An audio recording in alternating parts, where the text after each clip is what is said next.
C'est quoi ce nom? Ça crache sur des cristrons comme ça? C'est fou, c'est fou. Bonjour tout le monde, j'espère que vous allez bien. Aujourd'hui, petit mardi canicule. Hein, du coup, on s'est dit, tiens, on va lancer un stream. C'est faux, c'est faux. Le stream était annoncé depuis hier. Voilà, hein, donc le temps n'a absolument rien changé à la chose. Bon, j'espère que vous allez bien, j'espère que vous portez bien, que votre après-midi se passe bien. Si vous êtes au travail, posez-vous, on va être dans vos fonds d'oreille pendant que vous effectuez la tâche bureauticale, pendant que nous, on parlera de Yu-Gi-Oh! Bon, pas mal de sessions cette semaine au niveau du stream, il y en a déjà eu aussi. Déjà, on va commencer. Ouais, il fait chaud. Vous avez vu? Ça, c'est un félin derrière, juste là, normalement. Je le montre pas du bon doigt, c'est fou, voilà. Voilà. Hop, et normalement, peut-être, voilà, je le pointe. J'ai pas le retour correct, il s'est barré, sale chat, voilà. Il est là, vous avez vu son corps. Bon, j'espère que vous allez bien, du coup. Un félin pour toi, nous sommes félins pour l'autre, Nightingale. Bon, déjà, avant de commencer le stream, moi j'aimerais qu'on revienne un petit peu sur le stream de vendredi, à savoir ce qu'on a fait avec Main Event, puisque bah, le soir en question, j'ai pas pu forcément regarder le chat, hein, même si on a fait quelques rebonds dessus. Je voulais avoir vos retours, savoir ce que vous en aviez pensé. Si vous avez plutôt kiffé le format, si vous ne l'avez pas kiffé, qu'est-ce qui a été, qu'est-ce qui n'a pas été. Moi j'ai déjà noté 2-3 trucs pour les améliorations sur les prochains, mais vous êtes les jugés bourreaux, hein. L'idée c'est l'idée c'est de faire gagner Yu-Gi-Oh en prod. Voilà, donc on s'est vraiment cassé les couilles ce coup-ci pour essayer d'avoir une prod digne de ce nom. J'espère qu'elle vous a plu d'ailleurs. J'ai déjà quelques idées pour le prochain main event, mais j'ai beaucoup aimé le format. Un grand merci aux gens qui ont participé à ce format, encore une fois, genre que ce soit les gens que vous avez vus, donc que ce soit Horus ou nos 6 participants, mais aussi tous les gens de l'ombre, parce que vous vous doutez bien qu'une prod comme ça, je l'ai pas fait tout seul. C'est vrai que ça a été du taf et on est vraiment très content d'avoir pu fournir un taf comme ça. Maintenant, je suis un connard qui ne se satisfait pas de ce qu'il fait. Et donc, du coup, c'est vrai que j'ai déjà remarqué 2-3 problématiques. Déjà, il y a une grosse problématique de micro. Je ne comprends pas pourquoi vous ne m'avez pas dit la vie, ton micro il sature, et avoir insisté dessus, parce que j'aurais pu le régler et j'étais un peu triste. Mais c'est là qu'on se rend compte qu'une vraie régie, ça fait du bien quand on peut en avoir. Mais bon, j'essaierai de faire mes meilleurs réglages plus tard. Salut, un avis sur le support synchronique du deck de structure. Alors, je t'avoue, j'ai pas lu le support du deck de structure. Par contre, j'ai lu les nouvelles cartes qui sont sorties aujourd'hui, là. Et je me suis dit, tiens, qu'est-ce que le baron en penserait? Voilà. On est sur le pire deck de structure depuis le Covid, if I speak. Il reste 2 cartes à reveal, vous allez un peu vite, haha. Je suis absolument fan de Synchronique pour l'avoir joué. Je pense pouvoir dire que ça reste sans espoir, même avec les 2 cartes potentielles en attente. Bah, tu sais, 2 cartes, ça peut faire partir des trucs en couille. Regarde Vanquish, il a reçu 2 cartes, le deck est parti en couille. Genre, Olysue et Elfield, c'est des custom cards. Hein. Hmm.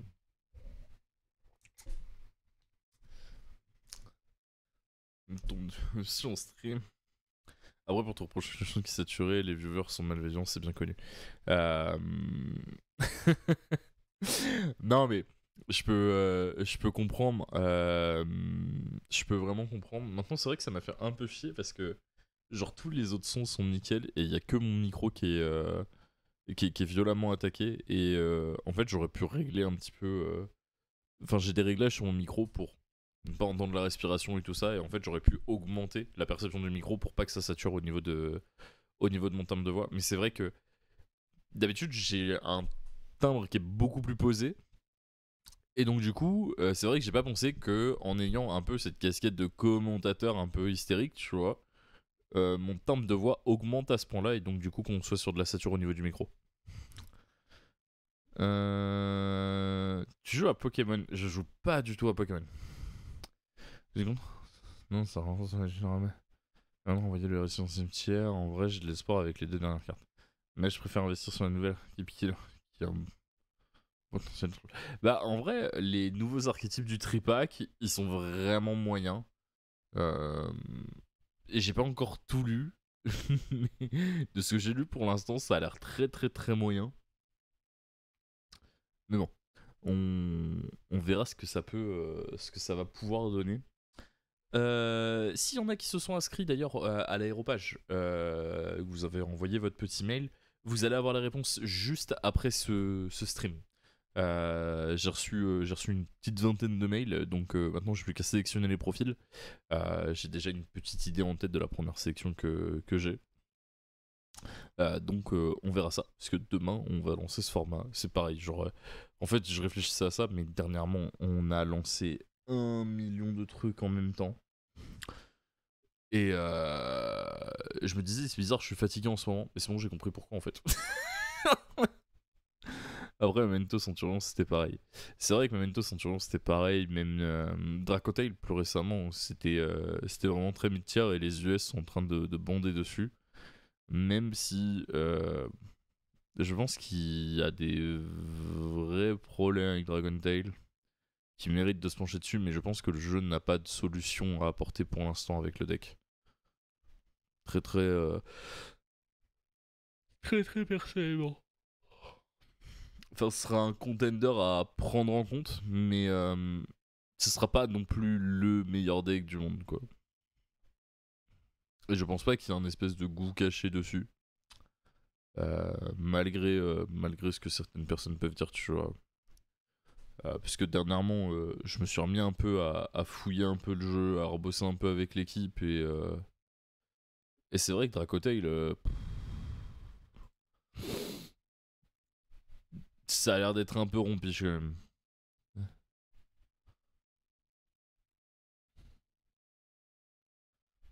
Vraiment. Enfin voilà. Sinon, pas plus de retours que ça sur le format de vendredi. Ça vous a plu? J'espère que ça vous a plu, au moins. Vous avez passé un bon moment. C'est très ok sans plus de comparaison dans les milieux d'un Kushkanai. Je suis tout à fait d'accord. Genre vraiment les deux autres, j'ai l'impression qu'ils naturellement mettent une distance à Dracotail.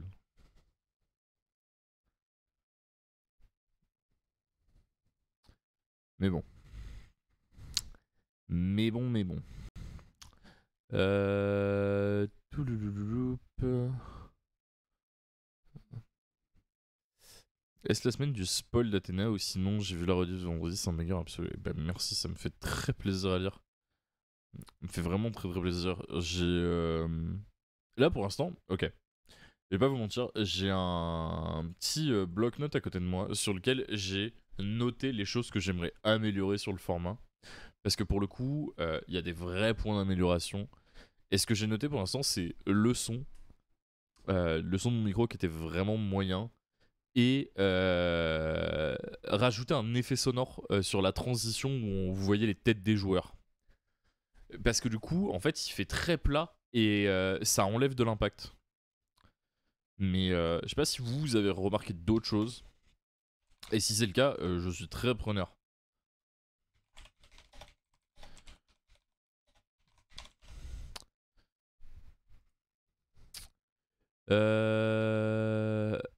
Et donc du coup pour Athéna, alors je vous le dis, on a un tout petit peu de retard. Ça devait sortir cette semaine. Ça peut sortir cette semaine. Mais j'ai dit on va prendre une semaine de plus histoire de s'assurer on va dire de pouvoir faire un lancement ok. On sait qu'il y aura des bugs au début. Je vous en dis un peu. Mais je préfère qu'il y ait un peu de bugs mais qu'on soit sûr de tout ce qu'on sorte plutôt que de le sortir un peu dans la précipitation. Donc techniquement, Athéna, la date de sortie, c'est jeudi 21 août. Voilà. Ça devait être le jeudi 14 et au final on l'a disposé au 21. Très sympa, très bonne alchimie avec Horus pour le commentaire. J'ai pas pu tout voir, mais c'était vraiment bien. Ouais, j'ai trouvé pareil avec Horus, il y avait un très très bon ping-pong. J'ai trouvé qu'avec Horus, il y avait un très très bon ping-pong et et que ça marchait bien. Genre vraiment, on se marchait pas trop dessus l'un et l'autre. On arrivait bien à meubler quand l'autre avait un petit trou. Et c'était vraiment très cool. La problématique que j'ai eue sur le... On va dire sur le... L'event en général, c'est que gérer le commentary et la régie en même temps, et d'essayer de garder, on va dire, le niveau de qualité qu'on avait, c'était vachement dur. C'était vachement dur, et avoir une personne qui puisse s'occuper des transits et tout ça, enfin qui puisse me dire un feu vert, ça c'est bon, ça c'est prêt, tu peux envoyer sur ça et tout ça, pour pas que j'ai à jongler, à envoyer des messages et tout avec les autres. Je pense que ça serait une solution, mais il faut que j'arrive à fouiller un peu et à trouver comment je veux travailler ça. Franchement, c'était très cool. Après, je vais passer tout le live, mais la vérité, Choco Choco a enfin éclaté au grand jour. C'est vrai, parce que pour ceux qui ne l'ont pas vu, mais Choco Choco, il s'est fait fumer. Il s'est fait fumer. Genre, il a pris un 2-0 sec. Et le pire, c'est qu'il a gagné le dé. Maintenant, moi, je tiens à lui tirer encore une fois mon chapeau parce que il a eu les couilles de relever le défi. Et ce qui devait ne serait-ce de base n'être qu'un gros troll sur Twitter, ça a pris des proportions de con. Et je trouve ça extrêmement drôle. Donc vraiment, chapeau à Louis. Chapeau à lui. En plus, il a ramené ses groupies et tout. Et je trouvais ça trop cool.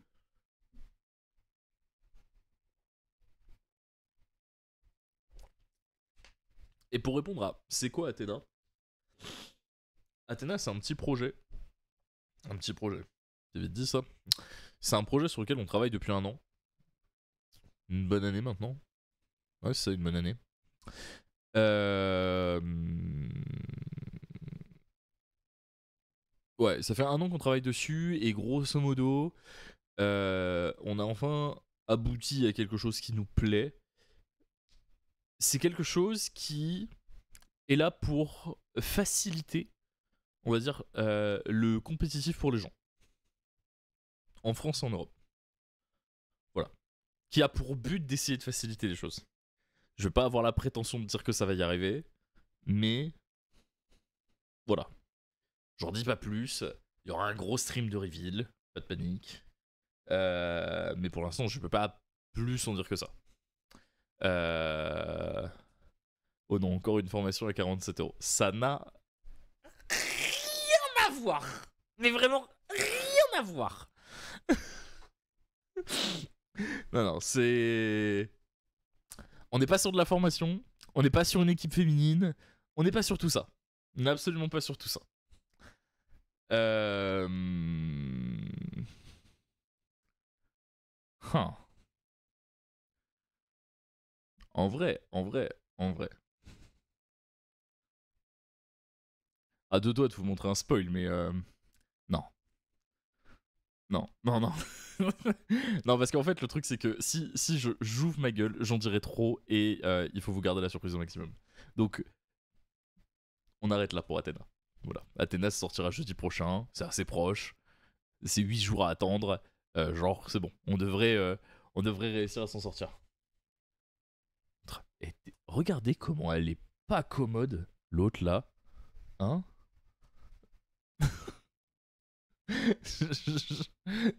Bah, d'où tu m'attaques comme ça, toi?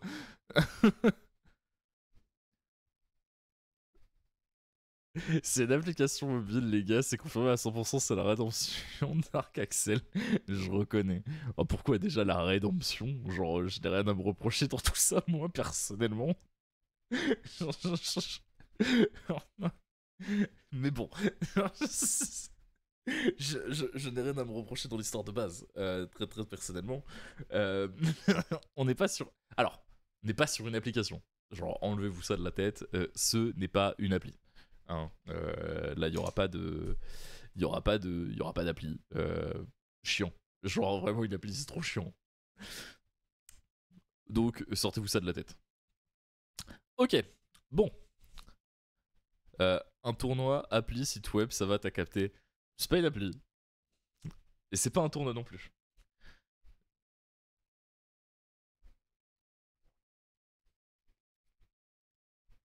Bon. Maintenant qu'on a fait le tour sur ça, j'en profite avant de lancer un peu la fouille de YouTube. N'hésitez pas à vous inscrire pour le aéropage de demain, vous connaissez. Euh, Vous connaissez, on a présenté le format. Le format commence dès demain, donc si vous êtes dispo entre 17h30 et 19h30 et que ça vous intéresse d'avoir un petit débat avec moi et un membre de l'équipe que je n'ai toujours pas trouvé, hein, au hasard.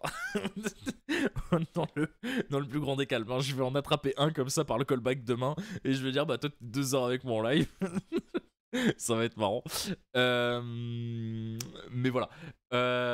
Si ça vous intéresse d'avoir un débat avec nous, d'exprimer votre point de vue, on cherche des volontaires. Donc envoyez un petit mail sur l'adresse arestcg.contact@gmail.com en expliquant votre profil et tout ça. De toute façon, vous pouvez retrouver toutes les informations sur le point d'exclamation Discord putain. Le point d'exclamation Discord, simplement, vous allez arriver sur le Discord communautaire et il y a toutes les informations dessus. Donc n'hésitez pas à vous inscrire. C'est totalement gratuit. Hein. L'idée, c'est vraiment de pouvoir parler avec tout le monde. Ah ouais, c'est l'oppression chez l'ARES, un peu. Un peu, mais seulement pour les joueurs. Seulement pour les joueurs. Non mais c'est juste que là je me suis mal organisé pour le premier épisode, donc bon, je vais on va faire une petite pirouette d'organisation, mais ça devrait le faire. Ça devrait le faire. Tu as déjà choisi pour Aéropage. J'ai déjà 2 profils où je sais que j'aimerais beaucoup les avoir. Maintenant il m'en reste à sélectionner et j'ai reçu une vingtaine d'inscriptions pour le débat. Et il y a 2 profils vraiment qui sont sortis du lot et que je veux absolument avoir. Et si je peux les avoir, tant mieux. Si je ne peux pas les avoir, tant pis. Mais voilà. Mais par contre, super intéressant de voir les profils qui se sont proposés. Il y a vraiment de tout au niveau des avis sur les Charmy. Et je suis content de voir qu'il y a eu un petit engouement autour. Honnêtement, je pensais pas en recevoir autant des mails, pour être tout à fait honnête avec vous. Et c'est cool qu'il y ait un petit peu de choix. Donc voilà, donc n'hésitez pas à vous inscrire. Ma décision finale est toujours pas prise, donc il reste de la place. Voilà. Ça va, Slice? Sly. Comment il va? Comment il va, mon ancien? J'ai vu que t'avais participé à l'OTS de Dunkerque et que t'avais fait un résultat plus que correct. Content pour toi? Je suis plus sur quel stream tu l'avais dit, mais je suis passé à ce moment-là, j'étais en lurk dans le chat et j'ai vu ça, donc j'étais plutôt content pour toi.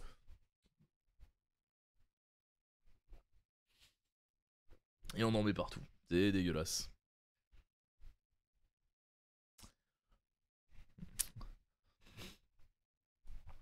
Alors.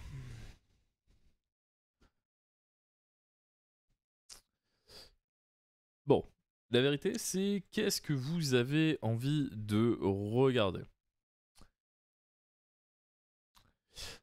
Parce que j'ai beaucoup de formats. Il y a les premières deck profile aussi qui sont sorties suite aux premiers résultats que Yumi, que Dragon Tail et que Kanine ont pu faire. On a les premiers retours. Après, on peut débrief du CDO de Mathieu, qui est sorti il y a 3 jours. Je sais même pas quand est-ce qu'il a live pour le dernier coup, Mathieu. On a Coder aussi qui a repris les sessions de Judge, mais j'aimerais bien éviter l'anglais. Histoire que tout le monde puisse suivre. J'avais vu ce gars qui avait lancé on va dire ses premières vidéos liées à Yu-Gi-Oh! Bien envie de voir ce que ça peut donner.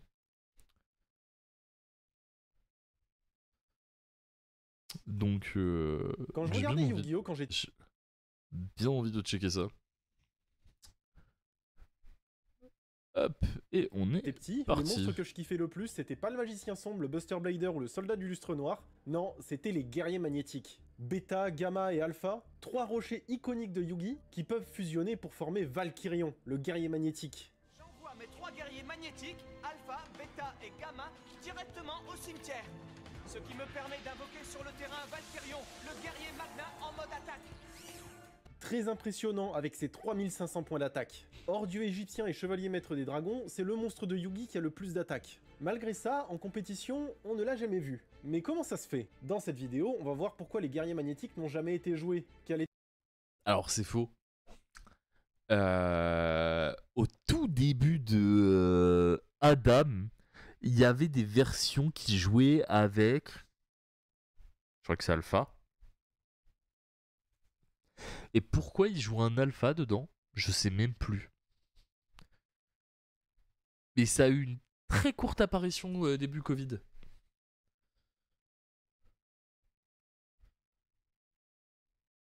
Ah ouais, c'est. Ok, attends. Je pensais pas que Spotify était aussi fort. Ça doit être un peu mieux. Était leur éventuel potentiel et est-ce qu'on peut les sauver? Pourquoi les guerriers magnétiques sont nuls? Déjà, quand on regarde Alpha, Beta et Gamma, ils vendent pas beaucoup de rêves. 3 monstres rochers sans effet avec des stats médiocres. Pourtant, ils sont essentiels si tu veux jouer Valkyrion et ses 3500 points d'attaque. Oui, parce que pour invoquer Valkyrion, tu dois posséder précisément ces 3 monstres dans ta main ou sur ton terrain, Possible, et les ça, envoyer au Alex. cimetière. Tout ça pour un monstre qui concrètement n'a pas d'effet. C'est juste un gros ton avec une grosse attaque qui meurt à la moindre force de miroir. Son seul effet c'est de pouvoir se sacrifier pour réinvoquer les guerriers magnétiques nuls depuis ton cimetière. Donc tu t'embêtes à réunir 3 guerriers magnétiques nuls pour invoquer un gros monstre, tout ça pour sacrifier le gros monstre et invoquer les 3 monstres nuls? Pourquoi Yugi sacrifie-t-il un monstre aussi puissant que Valkyrion pour le remplacer par 3 monstres aussi insignifiants que cela? Non, vraiment, ça n'a aucun intérêt. À moins que Valkyrion soit lié à une magie d'équipement genre boulet des ténèbres, vous allez jamais vouloir utiliser cet effet. Sachant Dernièrement, voir le petit passage sur Kaiba, ça m'a fait penser à un truc. Dernièrement, je suis en train de regarder Better Call Saul. Et à un moment donné, on lance la série avec ma copine. Et il y a un perso qui arrive, qui est un perso redondant de la série. Et il commence à parler. Et je fais, oh putain, c'est Kaiba. Il y avait Nessim Guetta qui était en train de doubler dans Better Call Saul et il double un des premiers méchants avec qui Saul il deal sur les premières saisons. Et ça m'a fait marrer de me dire. Du coup, à chaque fois que le mec il parle, je le vois en train de dire et j'en appelle au dragon blanc aux yeux bleus. Et je suis là, je fais bon, il y a beaucoup moins de flow ce dealer.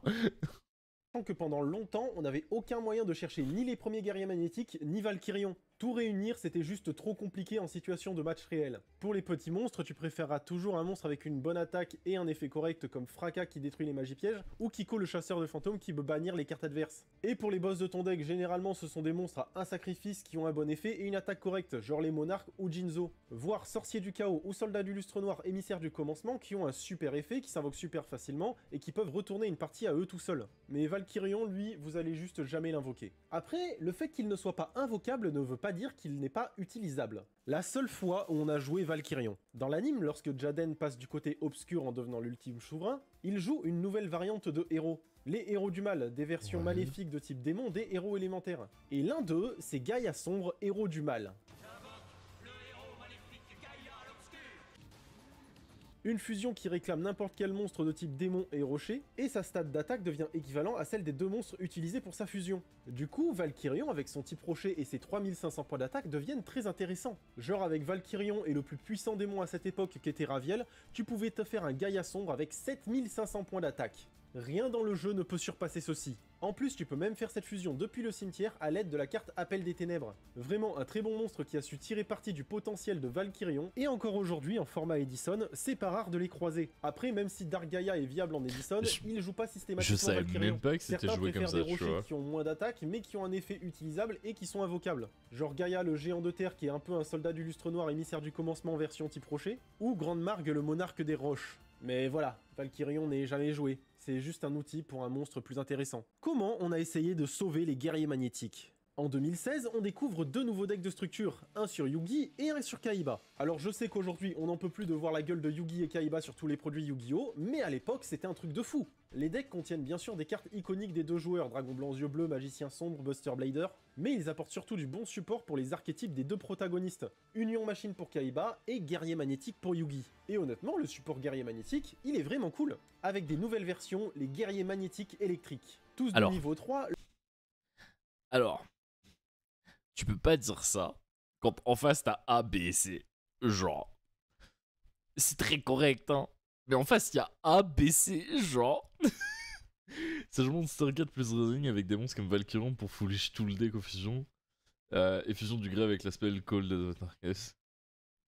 Oh, Lorsqu'ils sont invoqués, wesh. ils déclenchent un effet sympa. Beta permet d'aller chercher n'importe quel autre guerrier magnétique de max niveau 4 de ton deck à ta main. Alpha, lui, va chercher un guerrier magnétique de niveau 8. Et Gamma, lui, à son invocation, invoque un autre guerrier magnétique que tu as dans la main. Autant dire qu'il règle pas mal de soucis que les guerriers magnétiques avaient jusque-là. En plus, ils sont accompagnés de 2 nouveaux boss. Le premier et le plus intéressant, Berserkion, le guerrier magnétique électrique. Autant dire que c'est ce que Valkyrion a toujours rêvé d'être. Alors 3000 points d'attaque, il a certes moins d'attaque que son grand frère, mais son effet est tellement plus intéressant. Il s'invoque comme Valkyrion depuis la main, mais lui tu dois bannir les 3 guerriers magnétiques électriques depuis ta main, terrain ou cimetière. C'est infiniment plus pratique que Valkyrion. T'as plus à aller chercher 3 monstres nuls et à les maintenir sur ta main ou sur ton terrain. Même s'ils finissent dans ton cimetière, ce sera bon. En plus, il a un autre effet assez destructeur. Tu peux te bannir un guerrier magnétique de maximum niveau 4 depuis ton cimetière pour détruire une carte sur le terrain adverse. Et c'est pas une fois par tour. Tant que tu as des guerriers magnétiques dans ton cimetière, tu peux activer l'effet. Enfin, lorsqu'il est détruit au combat ou par un effet de carte, il réinvoque les 3 guerriers magnétiques électriques. Et ce depuis la zone bannie sur ton terrain. Et les réinvoquer, ça veut possiblement dire... Ouais, mais le problème c'est que c'est un monstre c'est du main deck. Genre, et du coup, ça fait que c'est très nul. activer leurs effets une fois de plus. En plus, les 3 guerriers magnétiques électriques ont tous les 3 un effet dont je n'ai pas encore parlé, c'est que durant le tour adverse, ils peuvent se sacrifier pour invoquer spécialement un guerrier magnétique de niveau 4 depuis ton deck. Alors en théorie, tu invoques un des guerriers magnétiques originaux, sauf que quelques mois plus tard, on découvre Delta, le guerrier magnétique. Niveau 4, donc invocable avec le second effet des guerriers magnétiques électriques. Lorsqu'il est invoqué, il envoie directement un guerrier magnétique de ton deck au cimetière. Et lorsqu'il est envoyé au cimetière, tu peux bannir 3 guerriers magnétiques de ton cimetière, n'importe lesquels, pour invoquer Valkyrion depuis ton main ou ton deck. Pas mal, il rend le deck un peu plus consistant et en plus, il sauve un peu l'ancien boss du deck. Bon, ça a pas été méta parce qu'il est sorti en même temps que les Zodiac, un des meilleurs decks de tout Yu-Gi-Oh! Même encore aujourd'hui, mais sur Yu-Gi-Oh! Duel Links, ça a été méta. Avec le nombre de cartes restreintes à l'époque, invoquer Valkyrion, ça pouvait vraiment être une carte qui ressemble à quelque chose. Enfin, ouais, le dernier boss du deck, c'est Imperius. Regarde, tu fais la même avec une contact fusion, ça s'appelle ABC. Sauf que les effets de A, B et C sont drastiquement meilleurs. Magnum, le bot. Et qu'ils ont en Union. Qui est genre...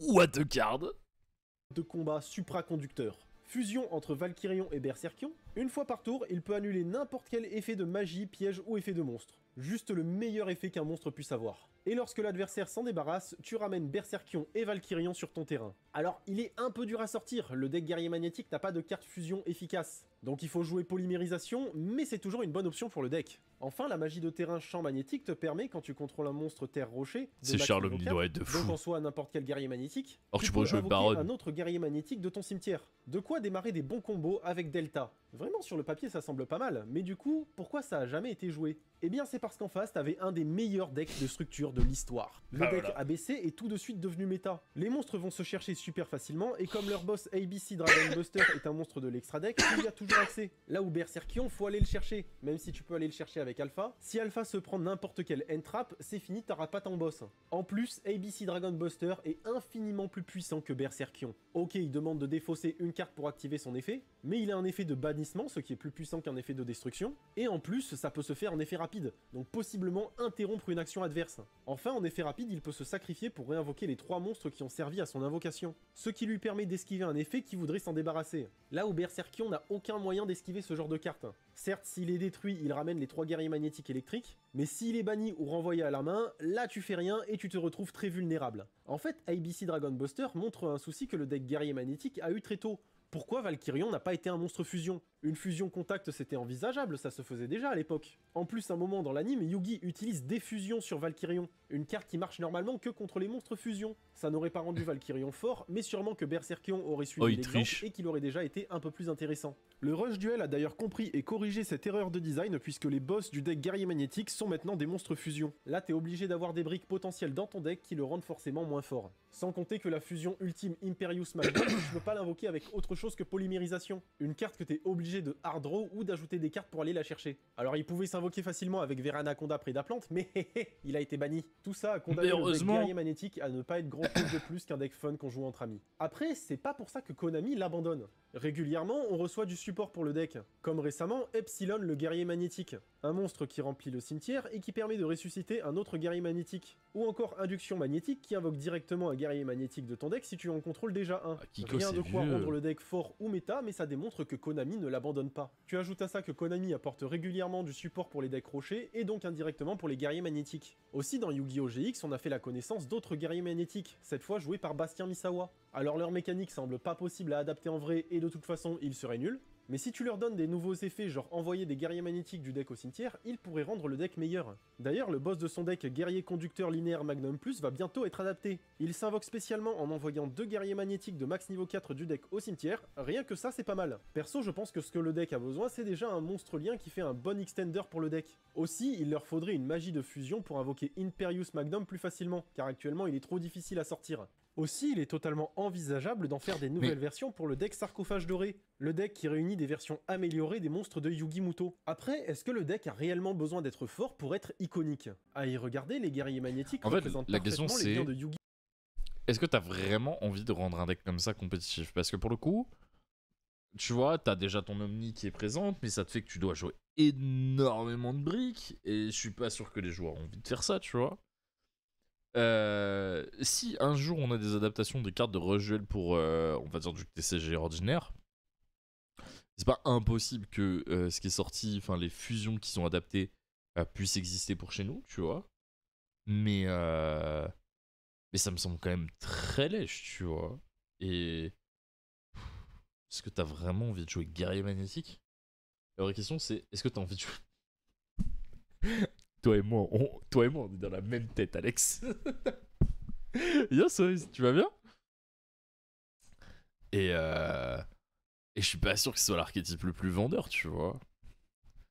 Parce que pour le coup, genre, autant ABC, les gens ont kiffé, mais en fait, aujourd'hui, adapter les decks de l'époque en deck compétitif, je pense que c'est trop compliqué parce que tu respectes pas, on va dire, les nouveaux archétypes, dans le sens où t'as énormément d'engine requirement dans les anciens decks.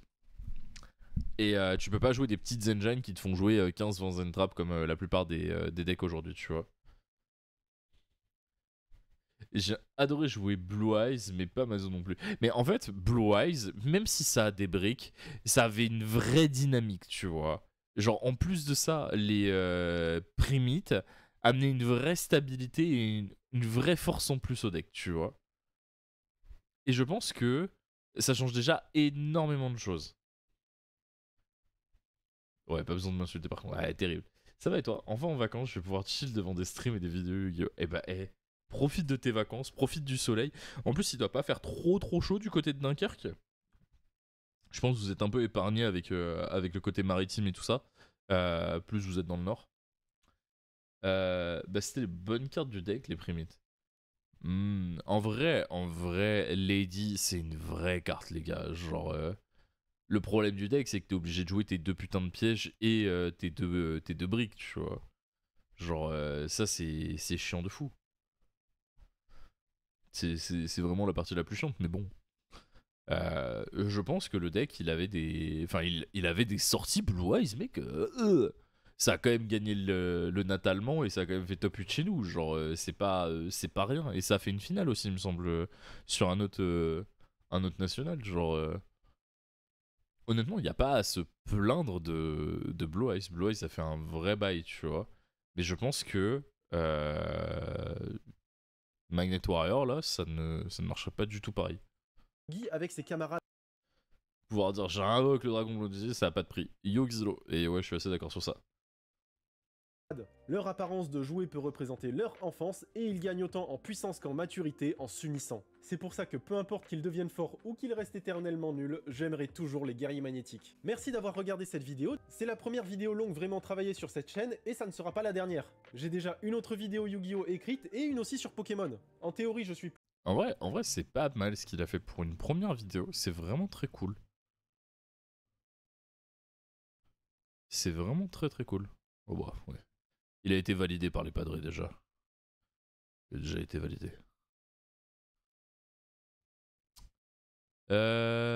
Pouf.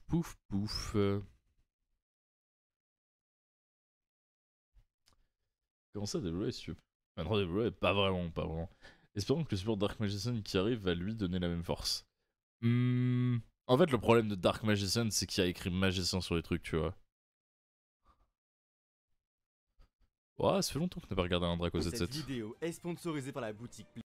Avec le code DRACO77, aujourd'hui c'est l'heure pour une nouvelle histoire sur un ancien format de Yu-Gi-Oh! Après avoir traité les Oh, je formats pense que le Yu-Gi-Oh! support va avoir le même effet que Magician Soul. Ouais, le problème c'est vraiment ça, tu vois.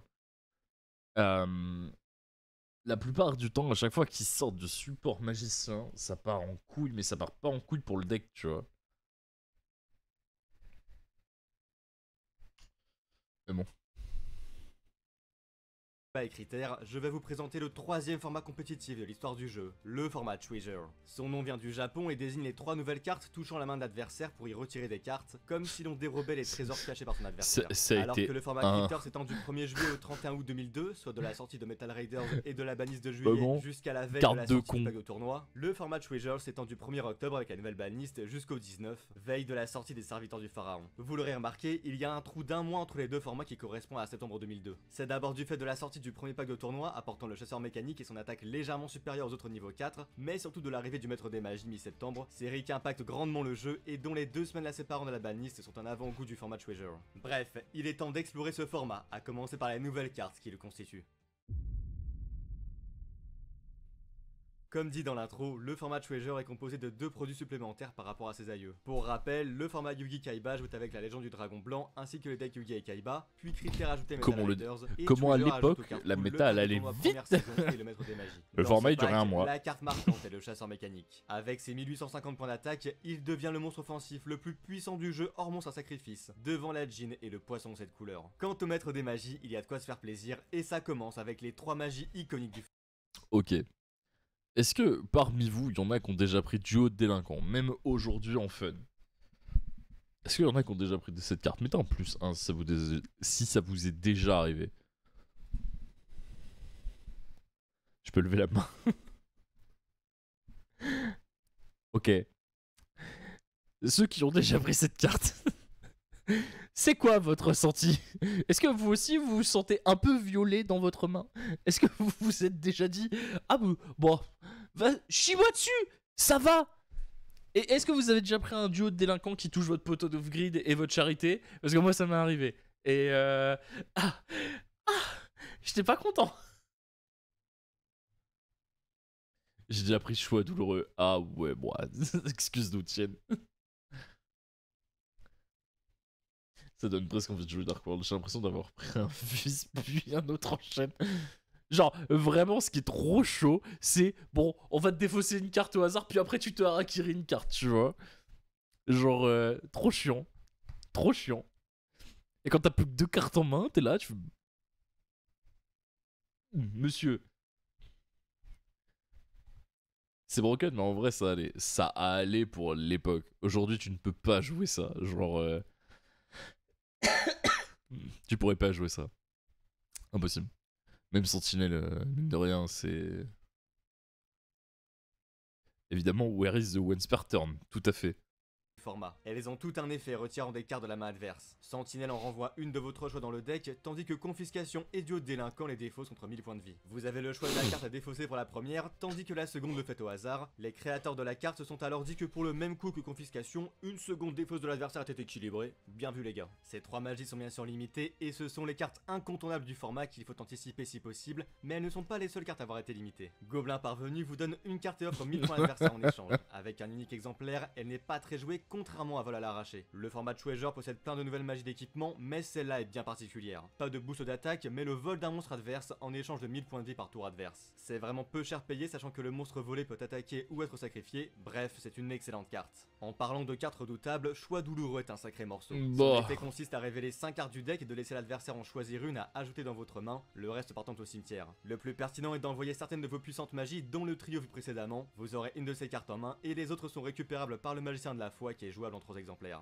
Enfin, la dernière carte limitée n'est pas une magie mais un monstre, Cyberchar. Comme le magicien de la foi, c'est un flip qui après avoir été retourné, détruit tous les monstres sur le terrain à l'instar de Trou Noir, avant de révéler les 5 cartes dessus du deck de ça, chaque c'était joueur, des cartes. et d'y invoquer les monstres de max niveau 4, le reste s'ajoutant dans la main des joueurs. Bien sûr, faire le ménage c'est très fort, mais remodeler les mains et le terrain a un intérêt bien particulier pour un deck que je vous présenterai dans la seconde partie. Voici pour les 7 cartes limitées, mais le maître des magies contient d'autres excellentes cartes, comme de nouvelles magies anti-MP. Metal Raiders à portée violente orage, le maître mettre des magies introduites tornade géante et typhon d'espace mystique, chacune ayant une utilité en fonction de la stratégie de votre deck, bien que typhon soit plus joué en tant que jeu rapide pour facilement répondre à l'activation d'une carte adverse. Pour un rolling, les magies jeux rapides peuvent être activées le tour où elles sont posées à cette époque. Restons sur les magies avec de nouvelles membres chez les équipements. Les plus marquantes sont H2 Sport et Mégamorph, la première offrant un boost de 1000 points en monstre équipé, tandis que la seconde est variable. Mégamorph qui, on le rappelle, fait partie d'un des tout premiers OTK du jeu. Cyberstein, effet, invoque ultime dragon blanc, Mégamorph il a 9000, tape, GG Wellplay.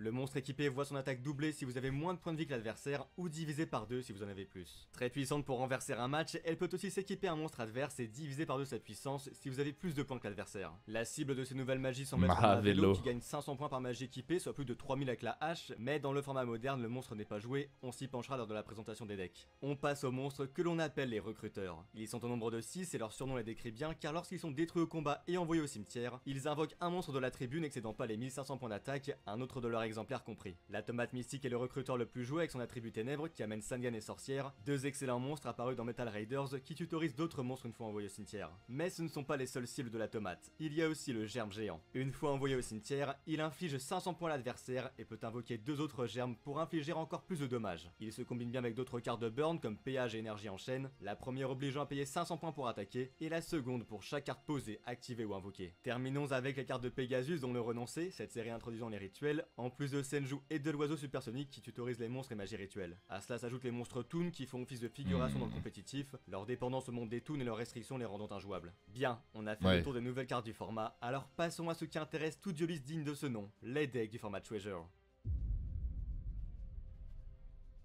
Pour commencer, je vous présente le Tomato Control. Comme expliqué en première partie, la tomate donne accès à Sangan et Sorcière, ces derniers tutorisant tous vos autres monstres, que ce soit le puissant chasseur mécanique, le défensif insecte mangeur d'hommes ou votre recycleur de magie le magicien de la foi. On note la présence du soldat canon qui met la pression sur l'adversaire et peut terminer la partie, sachant qu'en sacrifiant Sangan et Sorcière, vous avez la tutorisation en bonus, ainsi que le chasseur de lumière qui est un macrocosmos sur pattes en bannissant... Ce qui est assez rigolo, c'est que... En fait, quand tu regardes dans le passé du Yu-Gi-Oh, t'as exactement...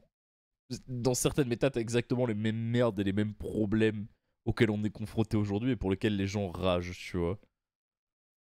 Toutes les cartes vont aller au cimetière, en plus d'être un mur défensif avec ses 2000 points de défense. Mieux vaut vite le détruire par effet de carte comme via l'insecte ou fissure. Les magies justement, on retrouve toutes les excellentes cartes déjà existantes comme le pot de cupidité, Regeki, changement de cœur, ainsi que les nouvelles que je vous ai présentées dont les 3 typhons pour détruire les magies et pièges de burn qui peuvent vous tuer sur la longue. On termine avec les pièges classiques, Waboko et Trap, déjà joué dans le format Yugi Kaiba et l'exemplaire de force de miroir, le piège le plus dévastateur face aux offensives adverses. Au final on a un deck très consistant avec ces monstres qui tutorisent et invoquent rapidement d'autres monstres en plus de choix douloureux et de magiciens de la foi qui donne un accès rapide aux meilleures magies du jeu. Mais ce n'est pas tout. Il existe une variante intitulée Recruteur Contrôle, ajoutant d'autres recruteurs comme le rat géant qui remplace l'insecte mangeur d'homme dans la decklist, invoquant le soldat géant de pierre pour avoir un mur défensif. Le deck utilise aussi le Gobelin de Robin qui défausse une carte de la main adverse si un de vos monstres inflige des dommages de combat, y compris de manière défensive via le soldat justement. Une autre variante ayant gagné un tournoi en 2023 joue la mère Grizzly qui donne accès à Tensu de catapulte. Combinée à dernière volonté, elle peut sacrifier plusieurs monstres par tour et infliger encore plus de points à l'adversaire que le soldat canon. J'en profite pour faire un point rolling sur les recruteurs. Lorsqu'ils s'attaquent et se détruisent au combat, c'est le joueur non actif qui invoque en premier les monstres du deck, puis le joueur du tour, permettant à ce dernier de s'adapter au jeu du premier. Je vous parle de Burn depuis la première partie, alors voici venir Germ Burn. Il y contient toutes les cartes que je vous ai présentées avec le germe géant qui est invocable par la tomate, énergie en chaîne et péage comme magie continue, et puis vous avez des cartes de Burn déjà existantes avec ce bon vieux soldat canon ainsi que Dessert Sol qui inflige 500 points pour chaque monstre que l'adversaire contrôle. Et puis Germ Burn, c'est un deck qui exploite très bien Cyberjar, servant bien sûr de trou noir, mais aussi d'accélérateur pour poser vos monstres, le germe, mais aussi Momanga Agi. Je me permets, en 2003, j'avais 6 ans. Voilà. Voilà. Je drop ça là. Pour reprendre des points de vie et le familier des ténèbres. S'il est envoyé au cimetière après avoir été retourné face recto, il permet à chaque joueur de ressusciter un monstre face verso. Notez la présence non pas du typhon mais de la tornade géante qui peut renvoyer en main un typhon posé par l'adversaire, en plus... Question, à l'époque, il y avait déjà des trophées qui étaient donnés? Le premier CDF qui l'a gagné, c'est Didier, c'est ça? De mémoire, c'était lui. Je sais plus si c'est le premier ou le deuxième Didier. Ouais. Voilà. plus d'autres pièges afin d'activer ces magies continues sans risquer de les perdre de l'activation, avant de les protéger avec brouillard magique et carte très importante contre ces typhons ou autres violents orages, Regeki ou trou noir. À ce contre-piège s'ajoute Jugement solennel et cet outil en side deck, en plus de la princesse de Tsurugi pour le mirror match et Minard pour contrer les cartes de défausse. Je vous ai présenté les meilleurs decks du format, maintenant on va aller plus loin avec des decks certes en dessous mais jouables voire plus fun. On démarre avec Equip Beat, profitant des nouvelles magies d'équipement, à commencer par la hache et Megamorph. À leur côté on ne retrouve pas Mahavelo, trop faible sans équipement, mais Jirai Gomo et chasseur mécanique, le premier ayant une attaque colossale avec comme contrepartie le risque de perdre la moitié de ses points de vie. C'est un deck assez bourrin comme vous pouvez le voir, qui peut envoyer de gros monstres difficiles à passer, avec Jugement solennel en main deck pour annuler une carte risquant de ruiner votre stratégie. Avec ce piège et Jirai qui divise vos points de vie, Megamorph peut utiliser à fond son potentiel et monter Jirai à 4400 points pour frapper fort d'un coup. Il faut alors vite terminer la partie avant que vos points de vie ne soient trop bas. Vient ensuite MC Jar, dont l'objectif est de vider le deck adverse. Cyber Jar en est la star, mais il y a aussi l'éclaireur de Hero, dont l'effet flip fait piocher 3 cartes à l'adversaire avant de lui faire défausser toutes les cartes magie tirées. 2 monstres que vous devez jouer le plus possible, d'où les 3 familiers des ténèbres, auxquels on ajoute le mur des illusions pour renvoyer les monstres en main et ralentir le jeu adverse. Dans l'ensemble, c'est un deck qui ressemble au burn mais bien moins solide vu qu'il n'y a pas beaucoup de cartes pour faire mêler l'adversaire, mais c'est jouable. Vous aimez les clowns? Si oui, le clown control va vous plaire. Il est basé sur les clowns grossiers et clowns les de premiers rêve. trophées qu'on a eu, c'était avec le Pharaon Tour. 2006-2007, on avait eu des petites médailles dans une boîte plutôt stylée. J'avais aussi une pyramide dans un plexi pour un CDF sur console. Et c'était avec les premières européennes en Allemagne, je crois. Quelques-unes. Wesh. Mais c'est fou à quel point le jeu il a bougé, genre.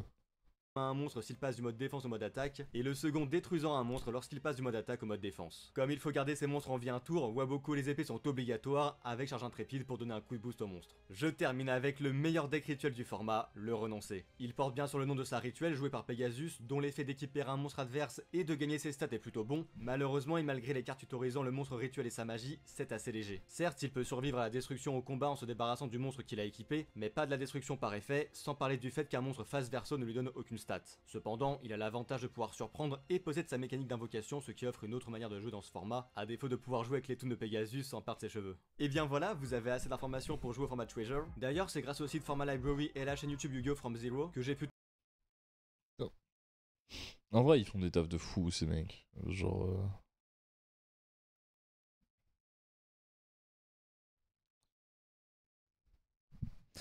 C'est ouf, on a de plus en plus de créateurs de contenu en France qui nous pondent des masterclass, genre. Paradigme, il a débarqué il y a genre 6 mois, non? Quelque chose comme ça. Et genre, il fait du vrai bon contenu. Genre, c'est vraiment intéressant.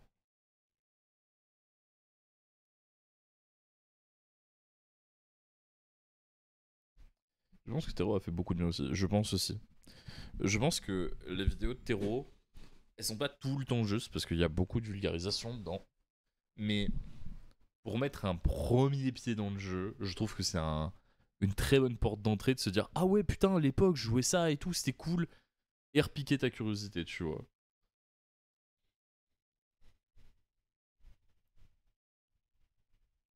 Ça a ouvert un style plus travaillé. Je suis tout à fait d'accord.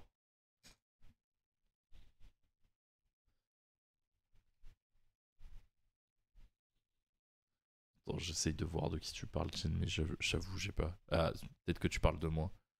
Ah. C'est vrai que t'es toujours méchant avec moi, toi.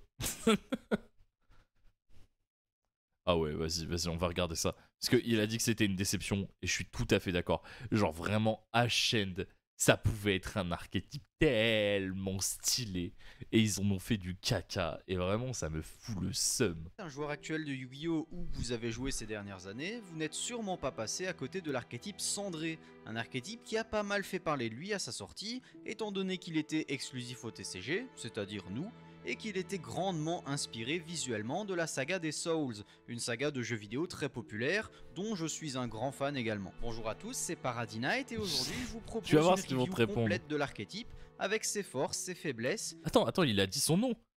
On va enfin le prononcer correctement. Knight, et aujourd'hui je vous propose très populaire, dont je suis un grand fan également. Bonjour à tous, c'est Paradis Knight, et aujourd'hui je vous propose une review complète de l'archétype, avec ses forces, ses faiblesses, toutes ces cartes et ses inspirations visuelles et thématiques de l'univers de From Software. Vous l'aurez donc vu dans le titre, on va parler de l'archétype Cité Cendrée, un archétype propre au TCG. Alors en faisant mes recherches, j'ai vu que l'archétype faisait débat et certains pensent que l'archétype Cendrée ne se base pas uniquement sur la série des Souls, mais aussi sur la thématique de destruction des villes, comme Pompéi et l'éruption du mont Vésuve par exemple.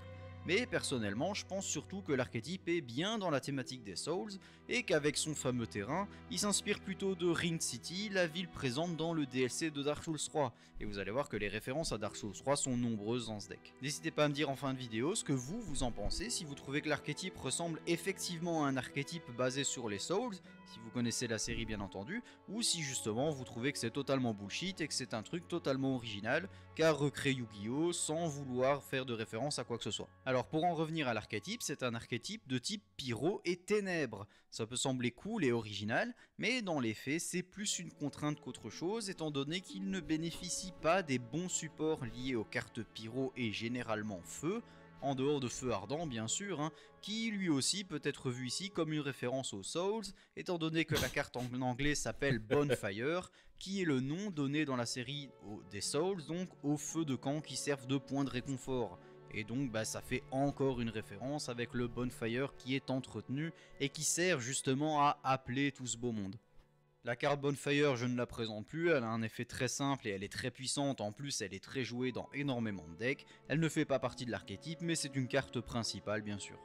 Pour vous présenter l'idée générale du deck, je vous dirais que le deck et sa stratégie en général tournent autour de deux cartes principales. En tout cas, elles tournent autour de beaucoup de cartes, mais ce sont ces deux cartes qui sont les plus présentes et les plus nécessaires pour démarrer tous les combos du deck. Déjà on a Obsidian, la cité cendrée, et le grand monstre principal du deck, Veidos. Et pour Veidos, certains y voient le Dragon Lord de Demon's Souls, quand d'autres y voient Midir de Dark Souls 3. À vous de juger, ou à vous même de me dire que c'est pas une ref, ça dépend de votre avis. Moi personnellement, je vois bien le Dragon Lord de Demon's Souls effectivement, même si Midir serait plus cohérent étant donné qu'il y a beaucoup de références à Dark Souls 3 dans le reste des cartes, c'est à vous de juger. Je commence donc l'introduction des cartes avec Obsidian la cité cendrée qui fait office de terrain principal et même de carte principale pour tout l'ensemble du deck.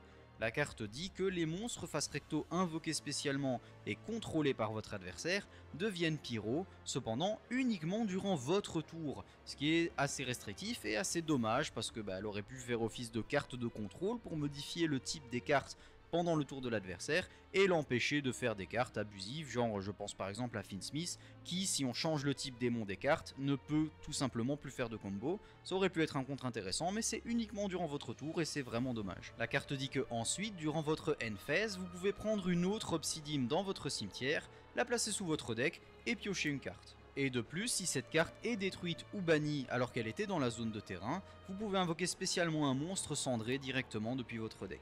Et on a donc ensuite Veidos, le dragon éruption de l'extinction, qui est un monstre pyro de niveau 9, qui dit que durant la main phase, si cette carte est dans votre main, en effet rapide, vous pouvez cibler une carte dans une zone terrain, invoquer spécialement cette carte sur le terrain de l'adversaire et détruire la carte terrain. Et pour rappel, comme on vient de voir, Obsidian a un effet qui ramène un monstre cendré du deck lorsqu'elle est détruite. Vous commencez donc à voir la synergie et le but du deck ici. Ensuite, si vous avez détruit une carte de terrain de cette manière, vous pouvez ajouter à votre main ou poser directement de votre deck un piège continu. Ça va être long, ça explique toutes les cartes. Ça a des points positifs parce que vous allez voir, c'est assez Obsidian. Ça explique que les cartes, genre chiant. Chiant de ouf. Je sais pas si Tero il a sorti des vidéos. Des vidéos qu'on n'a pas vues, mais je crois pas. Je crois qu'on est à jour. On est à jour. Et que c'est là qu'on n'a pas vu. En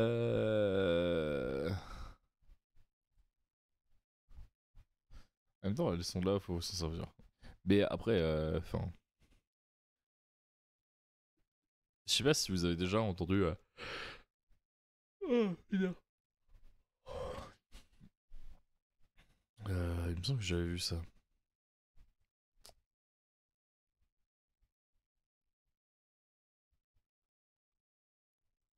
Tu vas voir ça. Aucun doute l'un des meilleurs duellistes que j'ai croisé dans ma vie. Tu es l'un de mes 5 chouchous. Évidemment, le premier, c'est Yugi Muto. À la deuxième place, on retrouve Seto Kaiba.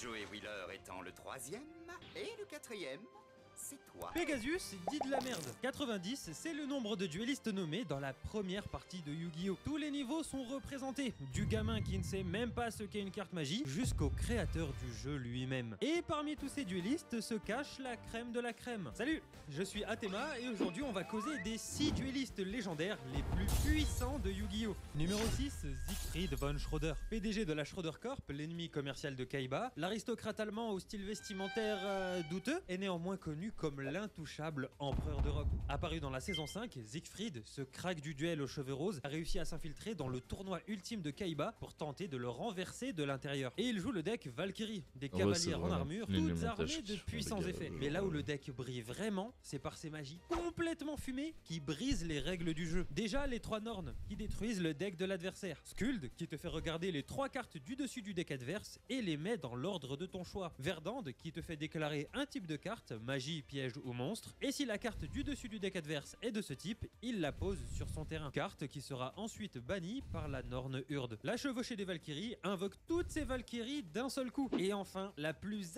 abusée de toutes, la plaisanterie de la déesse du temps, qui saute littéralement le tour de l'adversaire et offre à Siegfried une deuxième battle phase. Ça t'ennuierait de m'expliquer? Mais non, bien au contraire. La plaisanterie de la déesse du temps me permet de simplement passer ton tour. Simplement. Je peux donc reprendre où j'en étais, c'est-à-dire l'anéantissement de tes points. Et non. À moi de jouer. Autant vous dire que ces duels sont ultra expéditifs. La preuve, il one-shot en 1v2 un Sectoraga et Rex Raptor en activant uniquement une chevauchée des Valkyries. Son duel contre Joey fut plus disputé, mais la plus puissante des Valkyries aura eu raison du meilleur ami de Yugi. Je suis pas sûr qu'il y ait un skip turn dans le vrai deck. Après un combat acharné et les deux duellistes arrivant à bout de ressources, Kaiba en une seule carte nous sort l'un des tours les plus violents de toute la série, battant Siegfried avec 5 de ses dragons. Au final, c'est peut-être Rex Raptor qui avait raison. Dis donc, quand on a les cheveux roses et qu'on porte une chemise à jabot, on évite de porter un jugement sur les autres. En seulement quelques petits épisodes à peine, Siegfried, armé de ses Valkyries, aura su démontrer toute l'étendue de son talent pour le duel. Numéro 5, Mai Valentine, la seule femme de cette vidéo, si on compte pas Siegfried, qui s'est joué de ses charmes pour arriver à ses fins. Car oui, c'est une femme vénale, comme toutes les femmes, qui rêve de bijoux, de luxe, de fringues et de voyages. Au début du royaume des duellistes, c'était une fille solitaire qui pense à elle avant les autres, n'hésitant pas même à tricher, mais elle apprendra à s'ouvrir au contact du groupe de Yugi, tout particulièrement Joey, avec qui elle tissera des liens solides. Et même si beaucoup de fans, moi y compris, espéraient qu'ils se mettent ensemble, bah aucune notion de couple n'est faite dans la version originale. Et de ce qu'on en a compris, ils se voient surtout comme des amis. Enfin, surtout du côté de Mai, parce que du côté de Joey... Certains d'entre nous ne sont champions de rien du tout. Débarrasse-toi de ce type, il ne sait même pas s'habiller, il mérite d'être écrasé au tournoi. Ah ouais, ça plaisante pas. En parlant d'écraser, écrase-moi ce bouton d'abonnement. Et si tu likes et commentes cette vidéo, ça me ferait autant plaisir qu'à Joey. La femme fatale de Yu-Gi-Oh! Joue un deck uniquement centré sur la Dame Harpie. Un monstre plutôt faible, mais que tout son deck soutient, notamment avec l'égotiste élégant qui invoque les sœurs de Harpie. Ou encore son monstre ultime, le dragon de compagnie de Dame Harpie. Grâce à ces cartes-là et son talent pour le jeu, elle ira jusqu'à collecter 2 fois le nombre d'étoiles nécessaires pour accéder à la phase finale du tournoi de Pegasus, où elle perdra face à Yugi, en lui livrant un duel ardu et qui fera d'elle la 3e meilleure duelliste du royaume. Dès le tournoi de Batailleville en saison 2, elle commencera à intégrer quelques amazonesses dans son deck, même si la Dame Harpie reste largement sa carte signature et est complètement indissociable de Mai. Numéro 4, Joey Wheeler, meilleur ami de Yugi, bagarreur au grand cœur et celui qui a largement le plus progressé dans l'anime. Parce que oui, c'est un noob total en début de saison 1. Le grand-père de Yugi lui enseignera les bases qu'il mettra en pratique sur l'île de Pegasus, avec l'aide de Yugi qui lui aidera à améliorer son jeu. Et s'il est venu sur cette île, c'est pour tenter de remporter. Le mec, il a jamais joué au jeu. C'est un noob avant de rentrer dans la boutique du grand-père de Yugi. Et le mec, il se hisse dans les plus grandes stats des duellistes du royaume. Et je fais, wesh, fast learner. C'est... Son deck, c'est un full Gumball et il Gumball bien à chaque fois. Genre, c'est un truc de fou. rapporter les 30 000 $ et pas les 3 millions nécessaires à l'opération de sa sœur Serenity, sans quoi elle perdra la vue. Joey joue globalement un deck guerrier, même si quelques cartes sortent du lot. Déjà le rarissime dragon noir aux yeux rouges évidemment, qui lui servira de moteur de destruction. Jinzo qui annule toutes les cartes pièges sur le terrain, sa carte préférée, le chevalier flamboyant, qu'il adore équiper avec Salamandra pour augmenter son attaque. Ou encore le surpuissant magicien du temps que Yugi lui a donné sur le trajet du royaume des duellistes. En activant son effet, sa roulette se lance. Si elle s'arrête sur un crâne, tous ses monstres sont détruits et il perd beaucoup de points de vie. Mais si elle s'arrête sur une tour, le magicien fait vieillir tous les monstres sur le terrain, adverses comme alliés. Et combiné au bébé dragon, ça donne lieu à un carnage. Au fil des saisons, de nouvelles cartes viendront complémenter le côté guerrier de son deck de base. Et en voyant à quel point la chance lui souriait quand il activait son magicien du temps, et surtout pour montrer à quel point ses couilles sont énormes, il n'hésitera pas à implémenter une grosse partie de cartes jouant sur le hasard. Et il a eu raison, car bon nombre de fois, ces cartes l'ont sorti de situations complètement perdues d'avance. Comme lors de son tout premier duel à Batailleville, où le Décrane et l'araignée à roulette se sont débarrassés des monstres les plus puissants de son adversaire, que son démon méga cyber, et surtout Jinzo, qui viendra renforcer son deck juste après d'ailleurs. Et cette chance... On n'a pas eu de chance comme ça. On a eu un CDE comme ça, oui. On n'a pas eu de... Genre, ceux qui gagnent le CDE avec Tempai, mec...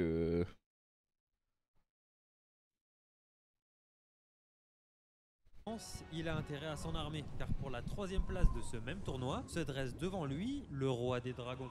Numéro 3, c'est Tokaiba, de petit orphelin à PDG d'une des plus grandes entreprises du monde. Kaiba a tout réussi dans sa vie, y compris concernant les duels, il est juste partout en fait, créant les arènes et surtout les disques de duel avec lesquels toute la planète joue, et est accessoirement l'ex-champion du monde, grâce notamment à ses 3 dragons blancs aux yeux bleus. Au début de l'animé, Kaiba était un garçon sombre, débordant d'envie d'écraser ses adversaires. Pour lui, seule la puissance comptait. Jusqu'à son tout premier duel contre Yugi, qui chassa la noirceur dans son cœur grâce au puzzle du Millennium. Bon, faut aussi dire que se faire pulvériser par Exodia, ça apprend l'humilité. Et depuis ce duel, Kaiba n'a qu'un seul objectif en tête, reprendre le titre de numéro 1 des mains de Yugi. Pour ça, il est armé d'un deck blindé de moteurs de destruction. Déjà, sans les citer, ces 3 dragons blancs aux yeux bleus, seulement 4 exemplaires dans le monde qu'il a dû dénicher aux 4 coins de la planète à de puissants duellistes. Évidemment, beaucoup de ces cartes sont là pour supporter ces précieux dragons blancs, comme le Seigneur des Dragons par exemple. Mais ce dont personne ne se rend compte, j'ai l'impression, c'est que Kaiba a en plus une avalanche de cartes rares et puissantes prêtes à pulvériser l'adversaire. Déjà, le dragon canon XYZ, qui a de grosses stats et un effet qui a déjà sorti Kaiba des ennuis plus d'une fois. La carte d'exécution, l'une des meilleures magies du jeu qui, dans l'animé, fait piocher jusqu'à avoir 5 cartes en main. Idéal pour piocher le dragon empereur du chaos, émissaire de l'achèvement, qui fait littéralement exploser le terrain et les 2 mains. Mais si vous voulez en savoir plus sur les meilleures cartes de Kaiba, j'ai fait une vidéo entière dédiée aux cartes de ce BG. Toutes ces cartes abusées lui ont permis de gagner contre les plus grands duelliste de cette planète. Il a vaincu Siegfried, oui, mais aussi Ichizu en quart de finale du tournoi de Batailleville, allant même jusqu'à sacrifier son dieu égyptien pour invoquer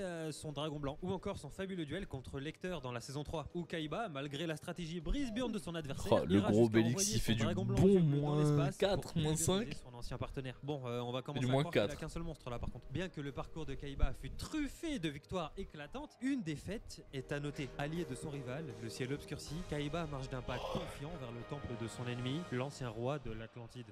Numéro 2, Dart, grand antagoniste de la saison 4 et ancien roi de l'Atlantide, un royaume disparu que lui seul peut réanimer. Pour ça, il doit donner des millions d'âmes de duellistes vaincus au grand Léviathan, qui a corrompu son esprit grâce au Sodoricalque. Pour l'aider dans sa quête, il fondera Doma, un groupe de puissants duellistes dont les principales têtes sont Valon, un duelliste qui s'équipe de ses propres cartes, ok, what the fuck, Alistair qui utilise de puissantes machines, et surtout Raphaël, avec son deck gardien, qui est vraiment pas passé loin d'avoir sa propre place dans cette vidéo, tellement il est fort. Et si vous pensiez que les magies de Siegfried jouaient déjà avec les règles du jeu, c'est que vous n'avez pas vu le deck de Dart. C'est simple, c'est comme quand t'étais petit et que tu dessinais des cartes complètement pétées avec des attaques abusées. Déjà la base de tout, le Sodoricalque, indestructible par effet, qui autorise Dart à invoquer ses monstres dans ses zones magie pièges et protège d'attaque les monstres qui s'y trouvent tant qu'il y a un monstre dans la zone monstre. Ah, et ces monstres gagnent 500 points d'attaque aussi. Et en cas de victoire, tu peux prendre l'âme de l'adversaire. C'est un détail. Carte qui évoluera très vite en Orichalcos Deutros puis Orichalcos Tritos, qui en plus de cumuler tous les effets du Sodoricalque, immunise ces monstres à toutes les magies pièges adverses. Vous ne rêvez pas, 6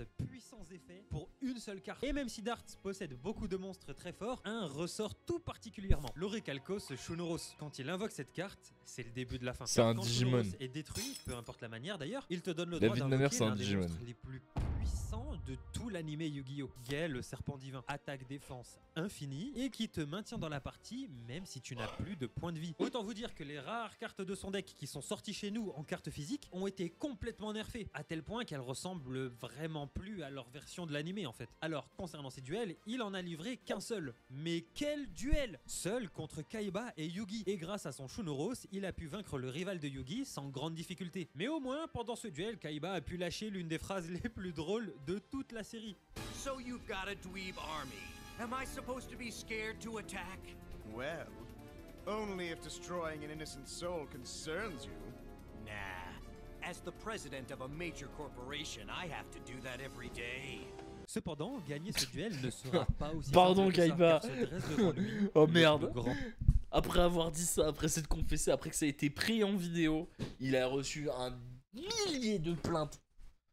Quel patron infernal, Kaiba. Dueliste de tous les temps. Et numéro 1, Yugi. Comment le champion du monde et celui qui prête son nom à l'œuvre ne pouvait-il pas être en première place de cette vidéo? Le gamin de Domino City était déjà connu comme le meilleur dueliste de son lycée. Mais c'est lors de son premier duel contre Kaiba que sa carrière de dueliste s'envole complètement. C'est bien simple, il a gagné tous les tournois dans lesquels il est entré. Le royaume des duelistes évidemment, Batailleville et même le tournoi ultime de Kaiba en saison finale. En saison 1, je vous l'apprends pas, son deck était blindé de monstres devenus iconiques, comme le légendaire Exodia, qui est son monstre ultime. Enfin, avant que ce connard d'Insectoraga le jette à la mer. Ouh, ça fait 20 ans et j'ai toujours pas digéré, non. Non. Monster Reborn qui sert bien souvent à réinvoquer son monstre préféré, le C'est vrai. cultissime magicien des ténèbres, qu'il cache souvent sous ses chapeaux magiques, qui lui ont sauvé la mise plus d'une fois. Ou encore le monstre qui a le plus d'attaques de son deck, Gaïa le dragon champion, et ses 2600 points d'attaque. Et j'en oublie plein d'autres, comme le squelette malfaisant ou Kuribo évidemment. Mais c'est à partir de la saison 2 que le deck de Yugi va prendre un boost, mais un boost complètement démentiel. Déjà par l'ajout fou, de il y a la le magicienne soldat des de Dieu ténèbres, sonore. qui, bien que moins puissante que le magicien, demeure un élément clé de son deck. Bon ok, il la joue juste parce que c'est Noifu, c'est bon, j'ai compris. Les guerriers magnétiques, Alpha, Gamma, Beta et leur réunion Valkyrion qui peut se séparer pour réinvoquer ces trois parties. Il pourra ensuite sacrifier pour invoquer l'un des trois dieux égyptiens, Obélisque, Ra et surtout Slifer, qui a complètement carry Batailleville en balayant les adversaires les plus puissants de Yugi, Bakura, Kaiba et même Marik. Vous avez pas remarqué un truc? Yugi n'a aucun type ou archétype de prédilection, il sait tout jouer. Et c'est bien simple, il n'a jamais perdu dans un match loyal. Pour vaincre Yugi, il faut lire dans son esprit ou se menacer de sauter d'un toit. Ouais, ça a plus grand chose à voir avec un jeu de cartes, on est bien d'accord. Par la maîtrise parfaite de son deck. Il a parlé du mec du saut de récalque, qui le bat totalement à la loyale. Non, il le tilt, puis il le baffe. Un sens inné du jeu et toutes ses victoires dantesques, Yugi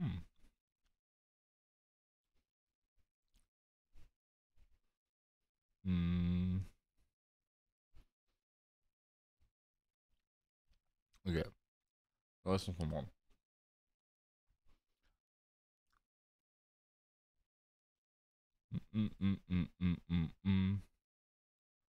Bon. Ça fait une petite heure qu'on se met des vidéos. Moi, il me reste un bon 40 minutes à faire avec vous. Est-ce que vous voulez qu'on se penche un peu sur... Merde. Sur Dracotel, Yumi et Canine. Est-ce que vous voulez qu'on fasse un petit peu de méta ou vous voulez qu'on reste sur un chill putain. Un live un peu chill ou est-ce que peut-être que vous voulez qu'on se fasse un petit... une espèce de petit FAQ? Vous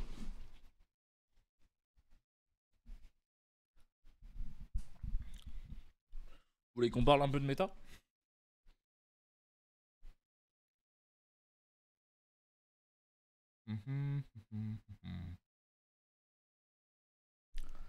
Et bah parlons de méta. Alors, je pense que mon avis sur Yumi, c'est très certainement le deck le plus agréable à jouer des trois. Et c'est celui qui t'offre la sensation de jouer la plus forte, je trouve. Maintenant, le truc avec Yumi, c'est que il va falloir être pixel. Puisque dans ta gestion de ressources et dans les interactions que tu vas avoir avec ton adversaire, tu vas vite te retrouver dans des setups où tu vas te retrouver sur une seule patte et il va falloir que tu aies déjà affronté la situation, on va dire, pour pouvoir être... pour continuer à être en zone de confort.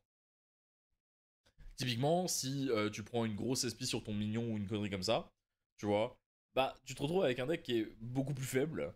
Et donc du coup, pour tuer, ça devient beaucoup plus dur. Et si t'as pas déjà affronté la situation plusieurs fois, ça devient chiant. Je pense que Yuumi devient absolu sur le format de Lille. Quand je dis absolu, c'est... on se comprend. Mais je pense que Yuumi, c'est un deck qui, mécaniquement, va en demander beaucoup à ses joueurs. Et si vous décidez de partir sur Yuumi, il va falloir enquiller des heures dans le deck. Hein.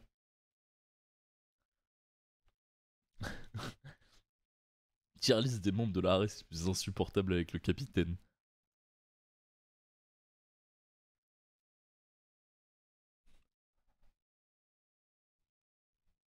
En vrai, premier degré, je pense que je suis un des plus casse-couilles. Je suis un des plus casse-couilles, je pense. Parce que récup Nîmes du sim, ça n'a pas de prix. En fait, le truc, c'est que au-delà de ça, Yuumi, je trouve que vu que tu peux toujours avoir un spam de board et un deck infini, le gros problème que je trouve à Yuumi aujourd'hui, c'est que la magie rapide fait énormément dans le deck et sur ton board de fin. Et le fait de ne pas avoir de moyen de la récupérer pour l'instant, et je trouve ça vraiment dommage, mis à part la fameuse ligne 2. Maintenant, le deck il est tellement agréable à jouer. Genre, il répond bien à des choses. Sa plus grosse frayeur, en fait, on va dire, c'est les gros board removers type Raigeki et tout ça, parce que bon, tu repars sur une engine à 0. Et donc, du coup, ton Herald a besoin d'être là. Nibiru, à la rigueur, c'est pas trop un problème.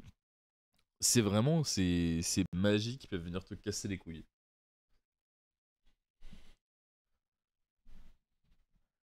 Mon avis sur Board Breaker and Trap. Je sais pas laquelle des deux versions est la mieux. Moi, personnellement, j'ai beaucoup de mal avec le champ des dominateurs. J'aime pas la carte. C'est pas que la carte est nulle ou que la version est nulle. C'est vraiment juste je n'aime pas la carte. Je n'aime pas le design de la carte. Maintenant, la version Board Breaker est vraiment très intéressante. On va pas se mentir. Mais perso, je pense que je partirais plus sur une version N-Trap. Déjà parce que je trouve que de jouer des Charmy, c'est vraiment pas déconnant. Et dans le deck, ils se discardent assez facilement. Bon, c'est pas du Dracotail où vraiment les avoir en main, c'est vraiment pas une problématique. Mais bon, voilà, quand tu vas chercher avec ton Cupsy, tu sais c'est quoi ta discard. Et foutre ton adversaire sous Charmy, c'est toujours un truc qui est bien pour toi. Et plus tu vas commencer ton tour Yuumi avec de l'engine en main, plus tu vas pouvoir passer dans des boards. Et je trouve que c'est... je trouve la version Intrap plus intéressante.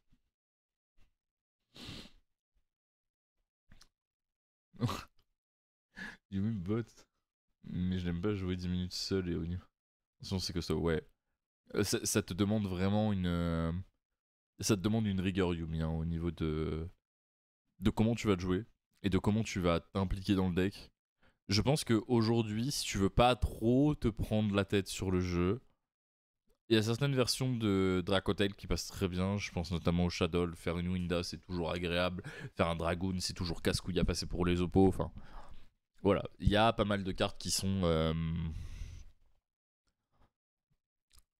on va dire chiantes pour les autres decks qui en fassent. Mais je pense qu'en termes de facilité, ça fait Dracotail en premier, Canine Vanquish après et Yuumi derrière. Parce que Yuumi, si tu gères pas bien tes ressources, vraiment, tu te mets des balles tout seul dans le pied, quoi.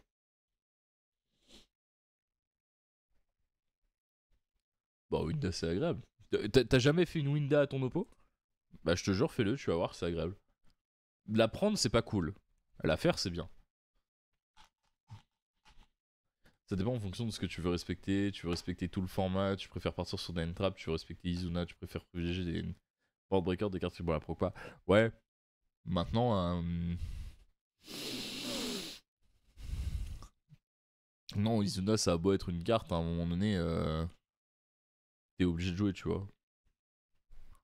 Je suis pas gros, je suis jovial et épanoui. Et merci pour le follow.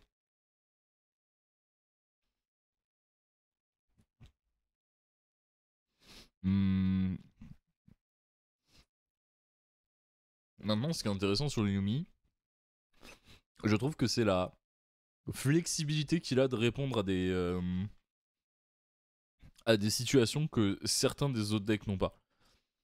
Je pense que objectivement, Canine est meilleur, mais Canine a plus de mains problématiques que Yumi. Là où Yumi, bah, c'est un one card starter quoi. Alors, j'ai vu les listes passer avec Sangan, je l'ai pas testé. Parce que moi dans l'équipe, mon rôle c'est pas de tester les decks. Et je suis très mauvais en building. Qu'on se mette d'accord. Ça va être à eux de le faire. Et je pourrais pas dire. Est-ce que c'est une bonne, est-ce que c'est une mauvaise idée? Je sais pas. Est-ce que ça fait plaisir de revoir Sangan? C'est toujours agréable de le revoir. Maintenant, est-ce qu'il y a quelqu'un qui a un lien pour checker la liste qui jouait Sangan? Non, peut-être que je l'ai sur le Discord. Attendez, je vais checker ça. Il y a une forte possibilité que je l'ai.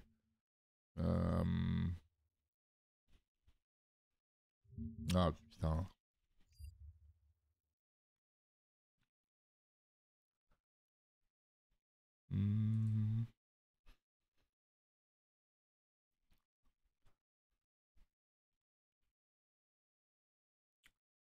Ok, je l'ai devant les yeux. Bon. Alors.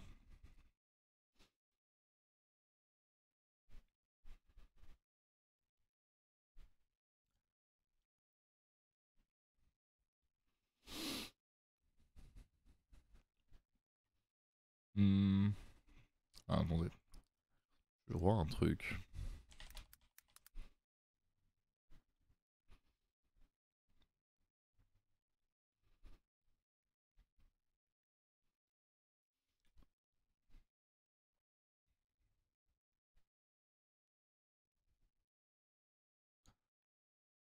Ah, attendez.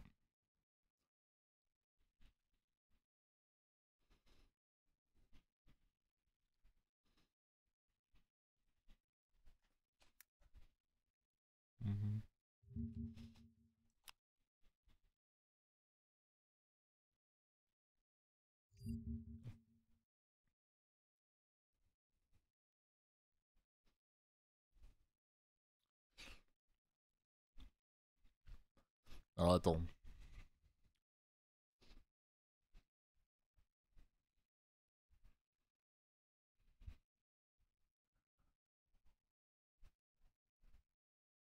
Oh, ok. En gros, il fait Sangan pour Almirage, il va tuto un name. Il le spé. Et derrière, il fait son Cupsy et il récupère les cartes. C'est ça l'idée. Mais du coup, Sangan, ça devient jamais un Cupsy, tu vois.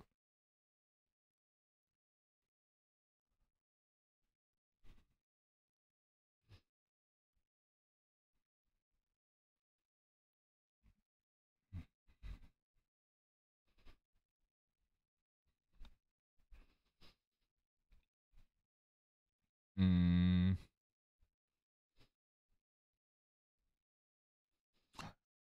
En fait, le problème que t'as aujourd'hui avec Yumi, je trouve, c'est que tu vas avoir du mal à avoir un push pour bypass des potentielles interactions adverses. Que je m'explique.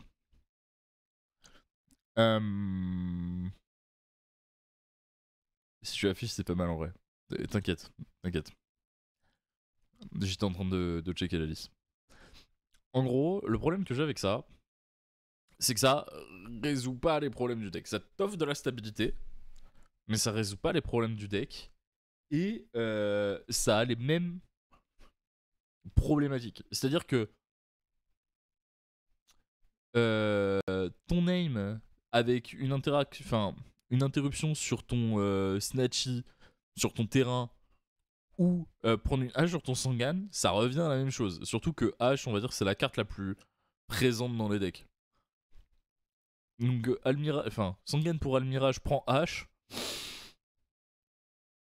Ah, tu fais la gueule.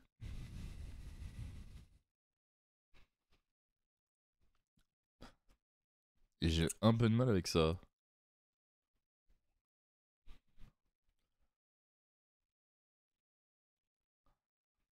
Ouais, mais je pense que c'est pas des one card combo que tu veux, tu vois. Parce qu'en gros, t'as tes 3 cartes là, enfin, t'as tes 3 obédiences. T'as tes 9 names qui start, donc t'es à 12.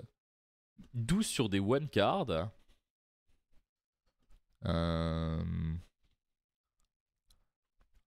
Alors attendez que je regarde.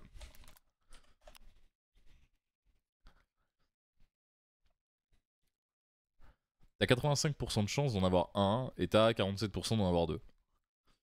Sauf qu'en avoir deux, ça te change pas grand chose.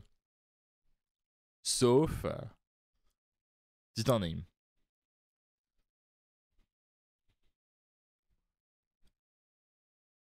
Si t'as déjà un name en main, tu peux toujours prendre une hache pour le tour d'après.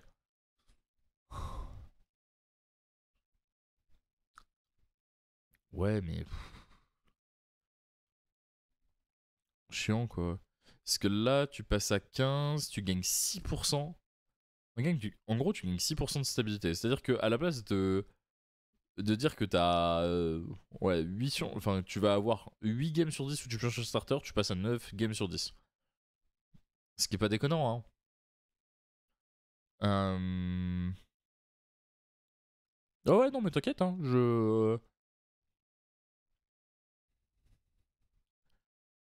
De prime abord, comme ça, j'ai un problème avec. Non, je trouve pas ça incroyable. Après, tu vois, le fait qu'il y ait des Finn Smith aussi, moi, ça me dérange. Euh... Les deux surprises, je les entends. Honnêtement, les deux surprises, je les entends. Les deux terrains, je sais pas quoi en penser, pour l'instant. Pour ce qui est du reste, c'est assez logique. Très clairement.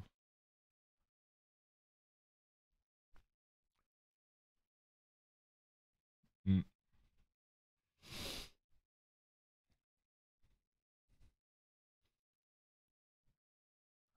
Mais en fait, je sais pas si.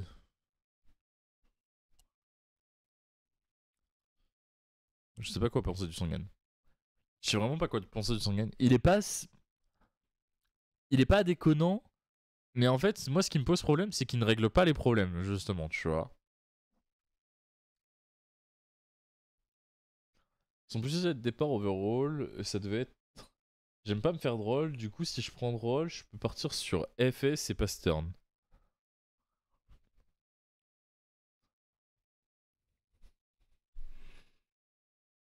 Ah bah une liste. Si. Today, I have something very. Ouais, ça va durer 40 minutes, faut aller se faire foutre. Genre. On va pas regarder ça aujourd'hui. Hein. C'est parce qu'il est avec surprise.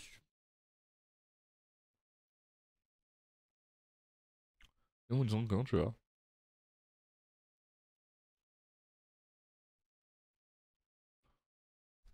En fait, le truc, tu vois, c'est que.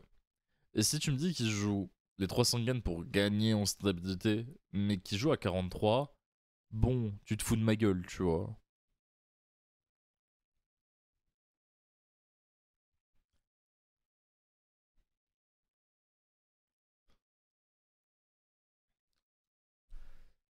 Hmm.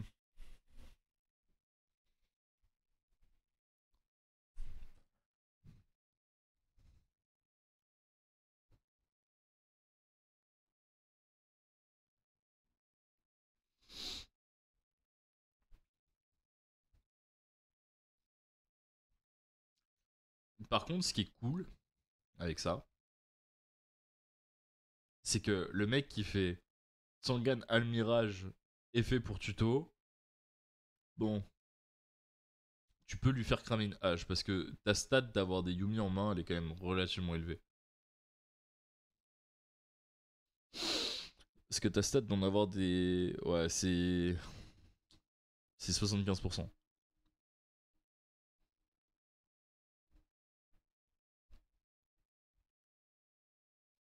Hmm. Est-ce que t'as vraiment envie de faire craquer une hache? Ouais. T'as relativement envie, quoi.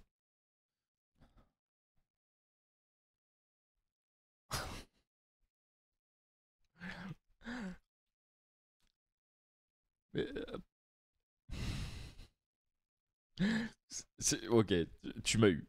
Tu m'as eu, tu m'as fait arracher un sourire. J'espère que t'es fier de toi, Moonson. Genre...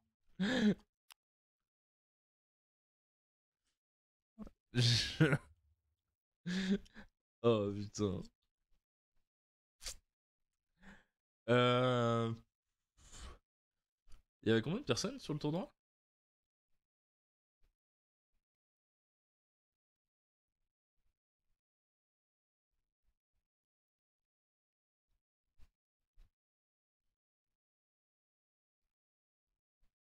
Il y a beaucoup de Dracotail là. C'est pareil, un Crystron dans le Quiche.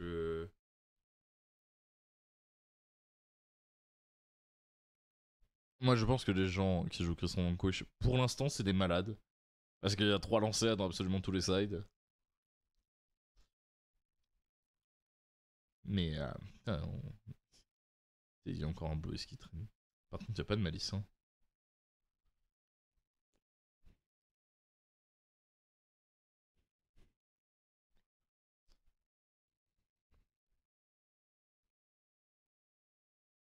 Ah ouais, il a pas vu.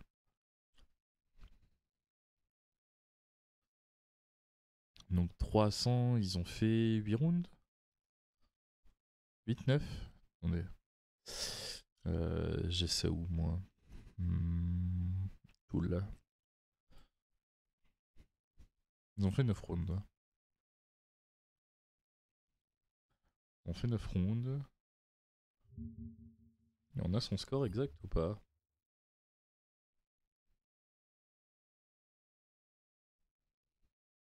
On n'a pas son score. Mais en gros, il a fait minimum 8-1 quoi.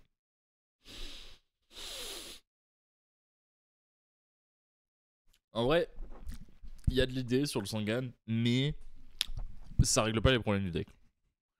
Et les problèmes du deck aujourd'hui, c'est t'as une main relativement faible, t'as pas de coextend, bah juste tu te fais éclater la gueule quoi. C'est vraiment un deck qui peut perdre sur une entrap. Et ça me dérange. Parce que même ta line-up de breaker, en fait, elle te couvre pas assez. Elle te couvre pas assez vis-à-vis d'un tour 3 d'Ers quoi.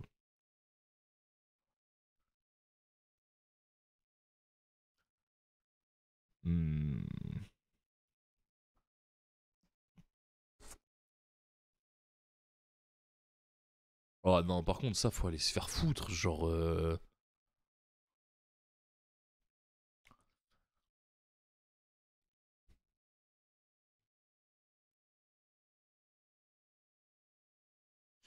Il y a une lock sur le Yumi déjà ou pas? Je suis pas sûr. Hein. Oh, il n'y a pas de lock. Hein. Il y a une lock sur elle. Qui dit que je peux pas faire des intro au plus. Ok.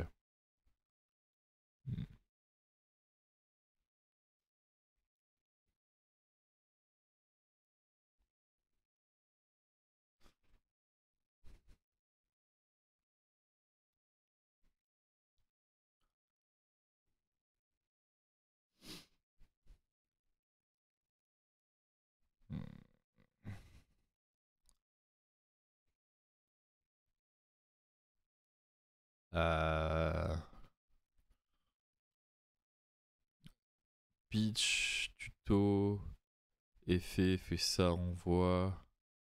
Effet, renvoie. Oh, ok.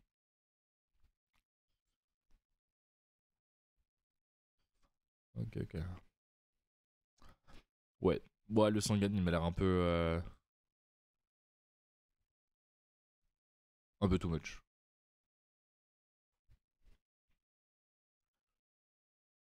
C'est vraiment un peu too much. Hmm. Ça, c'est très standard. Hein. Étonnant. Il joue Paradise. Qui l'eût cru?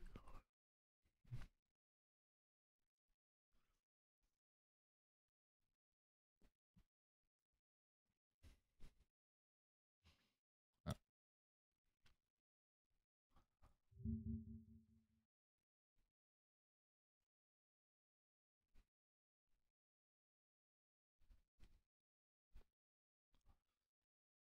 Hmm.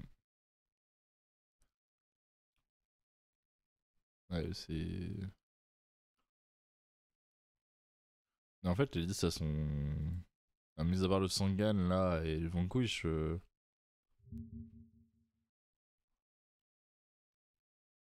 Ouais. Ça, je trouve ça cool. Cette version-là, je la trouve vraiment cool.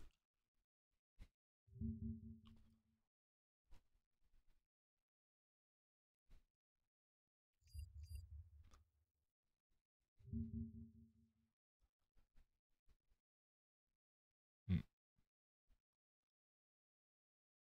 C'est quoi ça?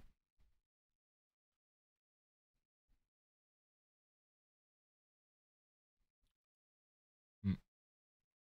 Cette version-là, je la trouve vraiment cool. De Dragotail. Faut savoir jouer contre, mais... Non, bah les gars, y a pas... Enfin, le show n'a pas été inventé sur Steven, quoi.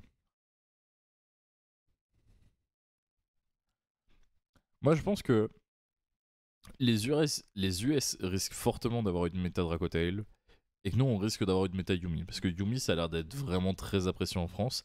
Et bizarrement, de laisser Kanine de côté, moi, ça me surprend de fou. Parce que pour le coup, je pense que vraiment Kanine, c'est le meilleur deck des trois. Mais non, on voit pas. Pas la thune pour les purus, du coup, tu rentres des board breakers à la place. T'as toujours autant de thunes, les purus?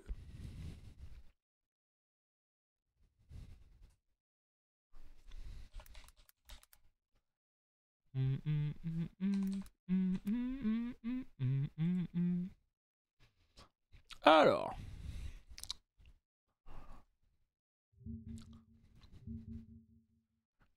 Ah ouais. Un FUVA c'est 15. Miol c'est combien en français?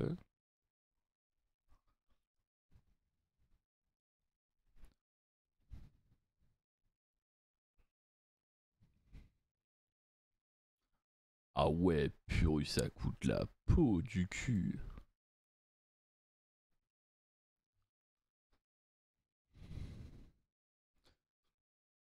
Wesh. Surtout quand t'es CG, il y a encore Mitsu, ça change un peu la donne. Mais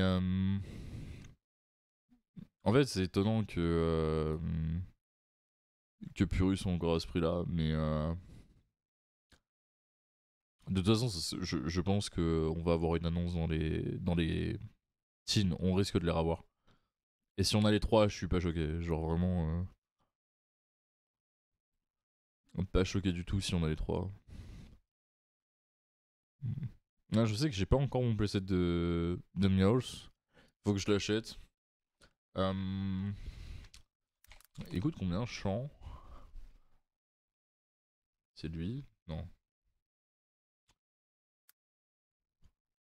Champ d'un minutard. Ça après tu vois, Axel is gig. Ne pas l'avoir acheté quand ça valait 5 balles, Axel is gig. Même chose pour ça là. Ça on va dire c'est les 3 staples qui me manquent avec Impulse. J'ai pas encore acheté mon playset d'Impulse. Je me suis toujours fait prêter donc Allez Dominus de toute façon c'est 90 balles le playset.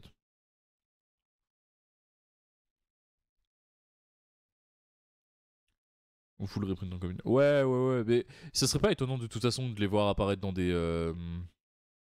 Putain, dans des decks de structure les Purulia. Et je serais vraiment pas étonné de les voir en deck de structure. Donc ouais,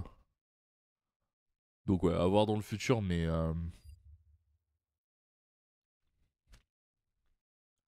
Mais ça, c'est bien monté. Mais c'est comme les Dracotail. Les Dracotail, ils ont monté là dernièrement.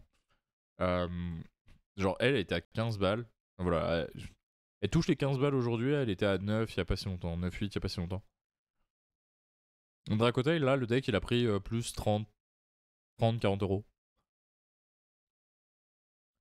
Ça revient en structure. Après, il y a un monde, ça prend des tartines dans le nez. C'est possible. C'est possible, mais. On va dire, regardez la transition peut-être, mais on en parlera sur le débat de demain, mais objectivement, je pense que Charmy, c'est une très bonne chose pour le jeu. Maintenant, on en parlera demain plus en profondeur. De rien pour la perche. Ah non, mais c'est fou. Merci le chat. Et pour ceux qui ne savent pas de quoi on parle bien évidemment du nouveau format qui arrive sur la chaîne demain. N'hésitez pas à vous inscrire si vous n'êtes pas encore inscrit, c'est tout à fait gratuit.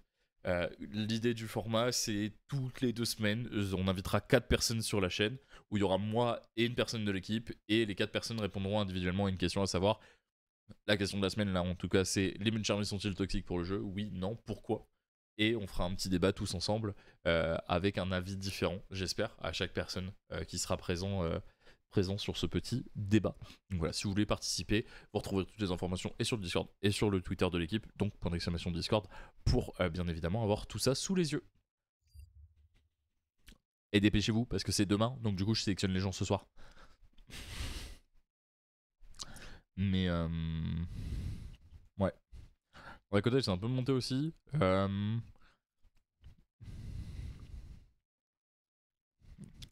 De toute façon,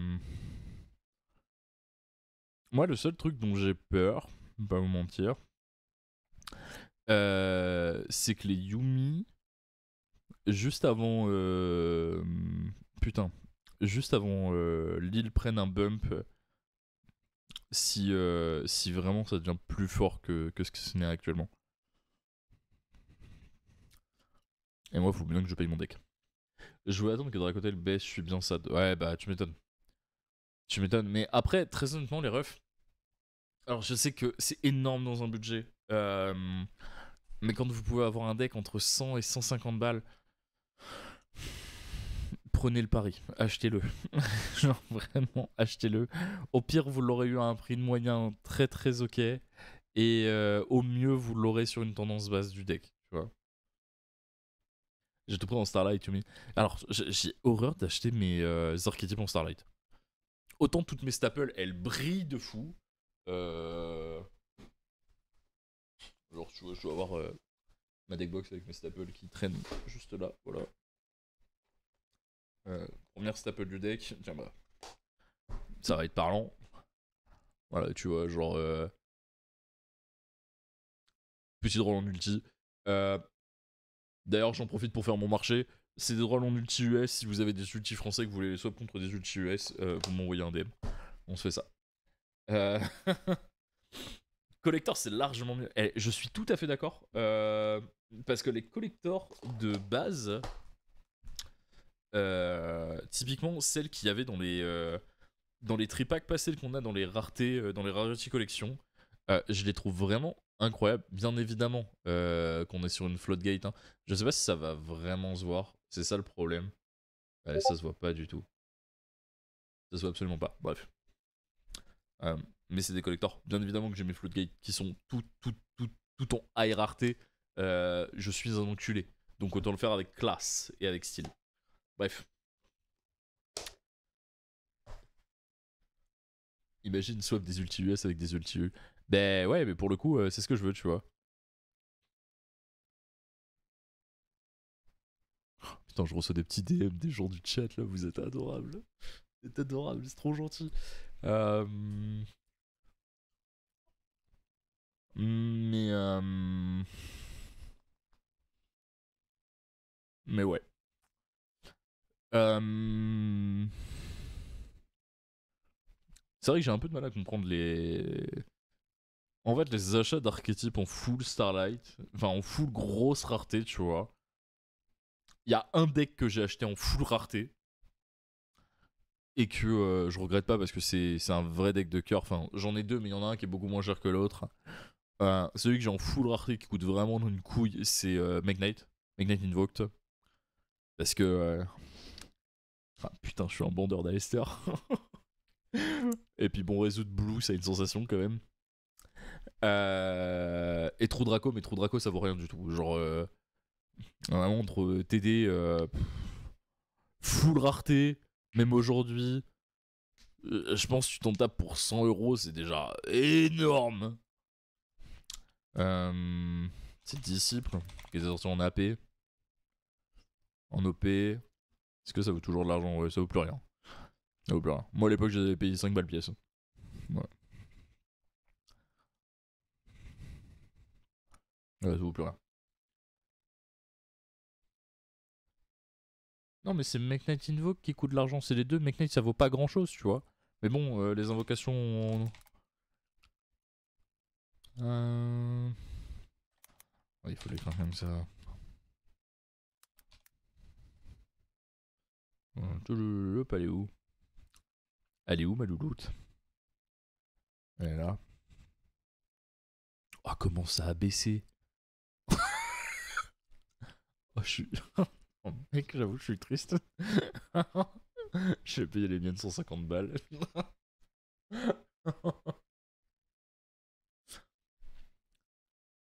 Ah, mec, pendant un moment, elles ont valu très cher. Les miennes, j'avais payé 150 balles pièce. Mollet, mollet. Hein? Bon. Elles sont là.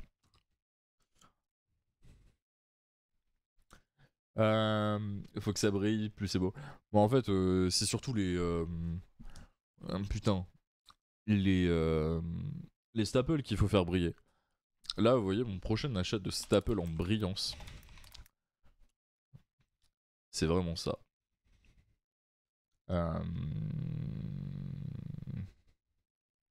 Where are you?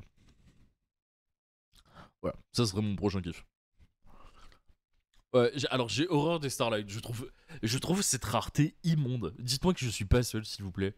Dans le chat, ceux qui n'aiment pas les Starlight, mettez un +1, s'il vous plaît. Dites-moi que je ne suis pas seul. Ouais, si je vous montre pas ce que je regarde aussi, ça va être compliqué. Mais voilà, genre... je suis un vendeur d'Ulti OG. Genre, je trouve ça incroyablement beau.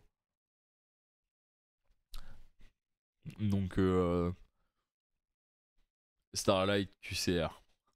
Mais toi, tu vis. Moi, mon top 3 des raretés, c'est Ulti, Collector de Tripack et Secret de Booster. Je trouve ces 3 raretés maximum. Vraiment trop belles. Et je vous dis ça, j'ai une QCR sur mon bureau. Ouais. Mais vous la connaissez cette QCR du bureau, je l'ai pas encore rangée, hein. Ah. Voilà, à un moment donné, c'est important. C'est important de dire à ses adversaires, écoute, tu ne vas pas passer un bon moment, mais au moins tu vas le passer avec du style.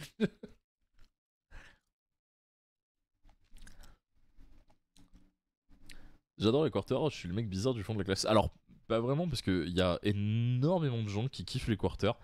Genre, on a un sponsor qui est la DAC, pour ne pas le citer. Un des deux CEO de la DAC est un bandeur de Starlight. Bonjour Fabien.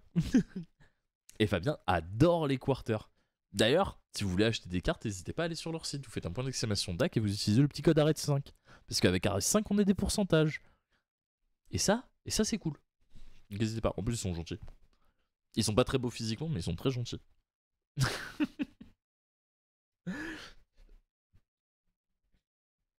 Tous mes potes détestent. Je sais pas, moi vraiment, quand je parle avec mon cercle qui joue à Yugi, le constat c'est toujours le même. Ils adorent tous les Starlight. Et je comprends pas. Vraiment, c'est pas un truc que je comprends. Mais bon. Ça aura peut-être l'occasion d'en débat. Les gens qui kiffent les QCR jusqu'à la sortie du 30e anniversaire de Rarities, ça continue. Arte suivante.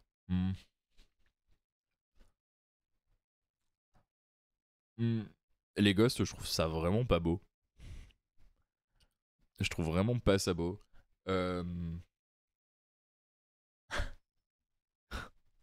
Allez, on va trigger des gens. Une rareté que je trouve un peu sous-cotée, c'est la Platinum de NKRT. Voilà, c'est dit. Pour ceux qui ne savent pas ce que c'est NKRT, NKRT c'était le structure deck Noble Knight.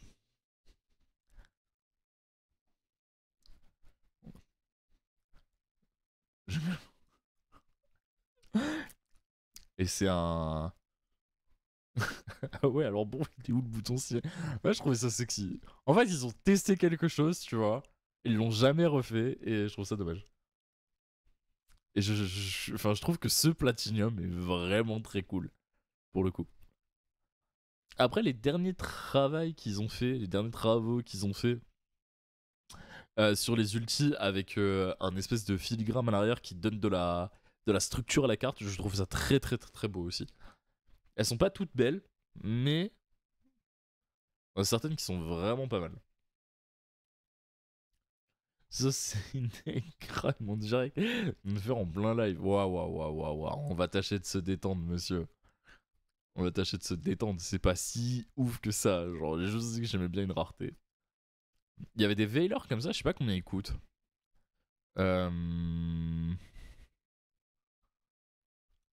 Oh. C'est ça. J'y vais tellement plus sur CM. Ça doit être le plus cher, j'imagine, le Veiler. Ouais.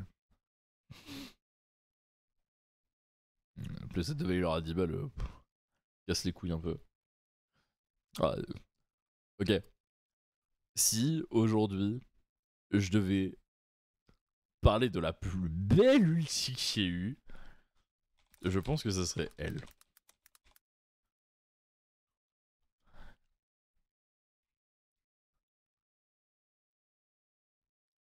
Genre, construct en ulti. Bah! Oh, le poulet! Vraiment, c'est un poulet! Le Rota dans cette rareté, c'est le meilleur. Par contre, c'est étonnant que Rota, ils aient toujours pas fait une Rota en ulti.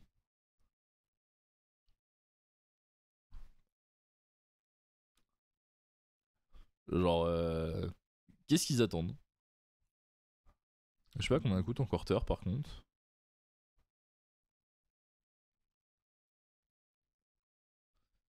Mais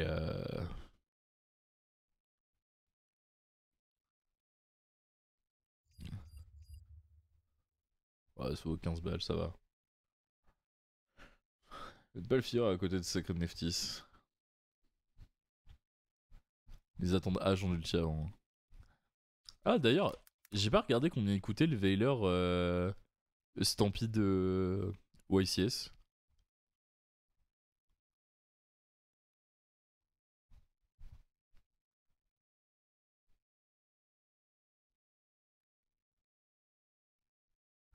Ah. Ah. Ah.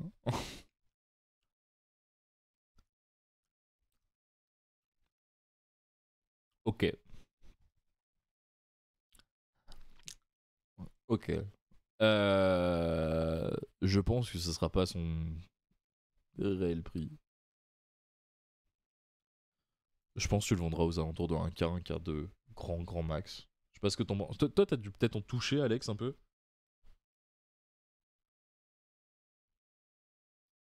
Non. Je pense que tu mettras jamais. Tu paieras jamais un Veiler à ce prix-là. Genre, c'est un peu comme les Apo en Starlight, tu vois. Elles se vendaient 1005 et le réel prix d'achat, tu les achetais 1100, 1200.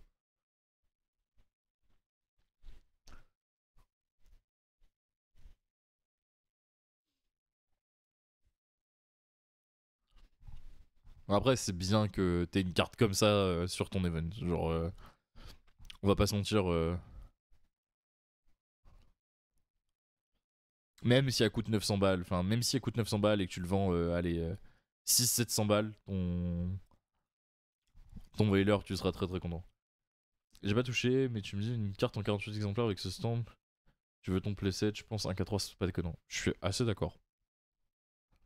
Mais genre, jamais tu le vends à ce prix-là, tu vois.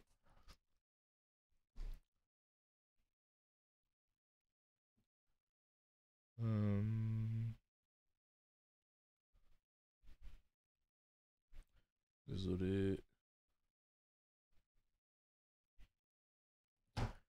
Ok. Pour la version OSS, par contre, moins. Genre la forme en Amérique du Sud. Après, de toute façon, plus ils laisseront le Veiler en circulation, je pense qu'il faut vraiment qu'ils les changent tous les ans. Pas toutes les saisons, parce que ça t'empêche d'avoir un. Ah, quoique. Toutes les demi-saisons, peut-être. Tous les 6 mois, tu changes la N-Trap. Je pense que c'est pas mal ça.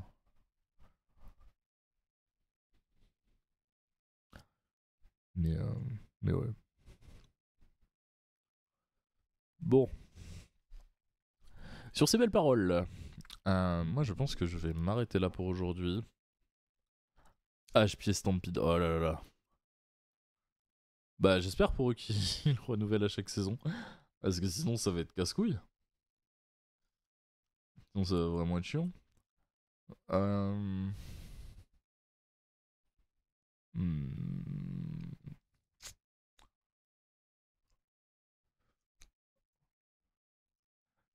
Juste voir s'il y a des...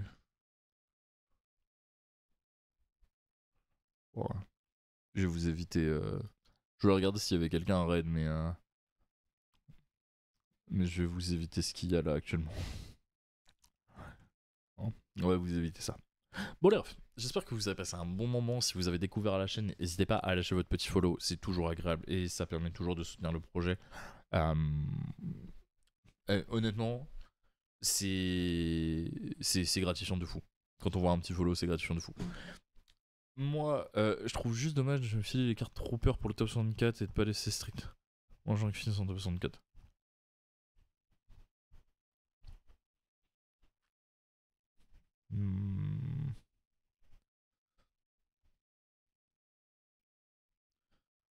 Ouais. Pas trop d'avis sur ça. J'avoue, pas trop d'avis. Donc je disais, ouais, si vous avez découvert la chaîne, n'hésitez pas à lâcher votre follow, à rejoindre le Discord, c'est important. Si vous voulez participer au débat Aéropage, moi je vais envoyer les mails pour sélectionner les gens à 19h ce soir, 19h-20h dans ces eaux-là. Donc vous avez encore 2 petites heures, 2h30, 3h là pour vous inscrire. Si vous voyez pas de quoi je parle, point d'exclamation Discord, tout est expliqué dessus. D'ici là, je vous souhaite à tous une très bonne fin de soirée. On se retrouve demain, j'ai dit quelle heure. Je ne sais jamais à quelle heure je mets mes streams. C'est une catastrophe. On a dit quelle heure? 17h30 demain. Ah bah oui, c'est demain. 17h30, 19h30. On se retrouvera du coup pour le aéropage. Et sur ce, moi je vais vous souhaiter une très bonne fin de soirée. Et je vous dis à demain. Allez, peace!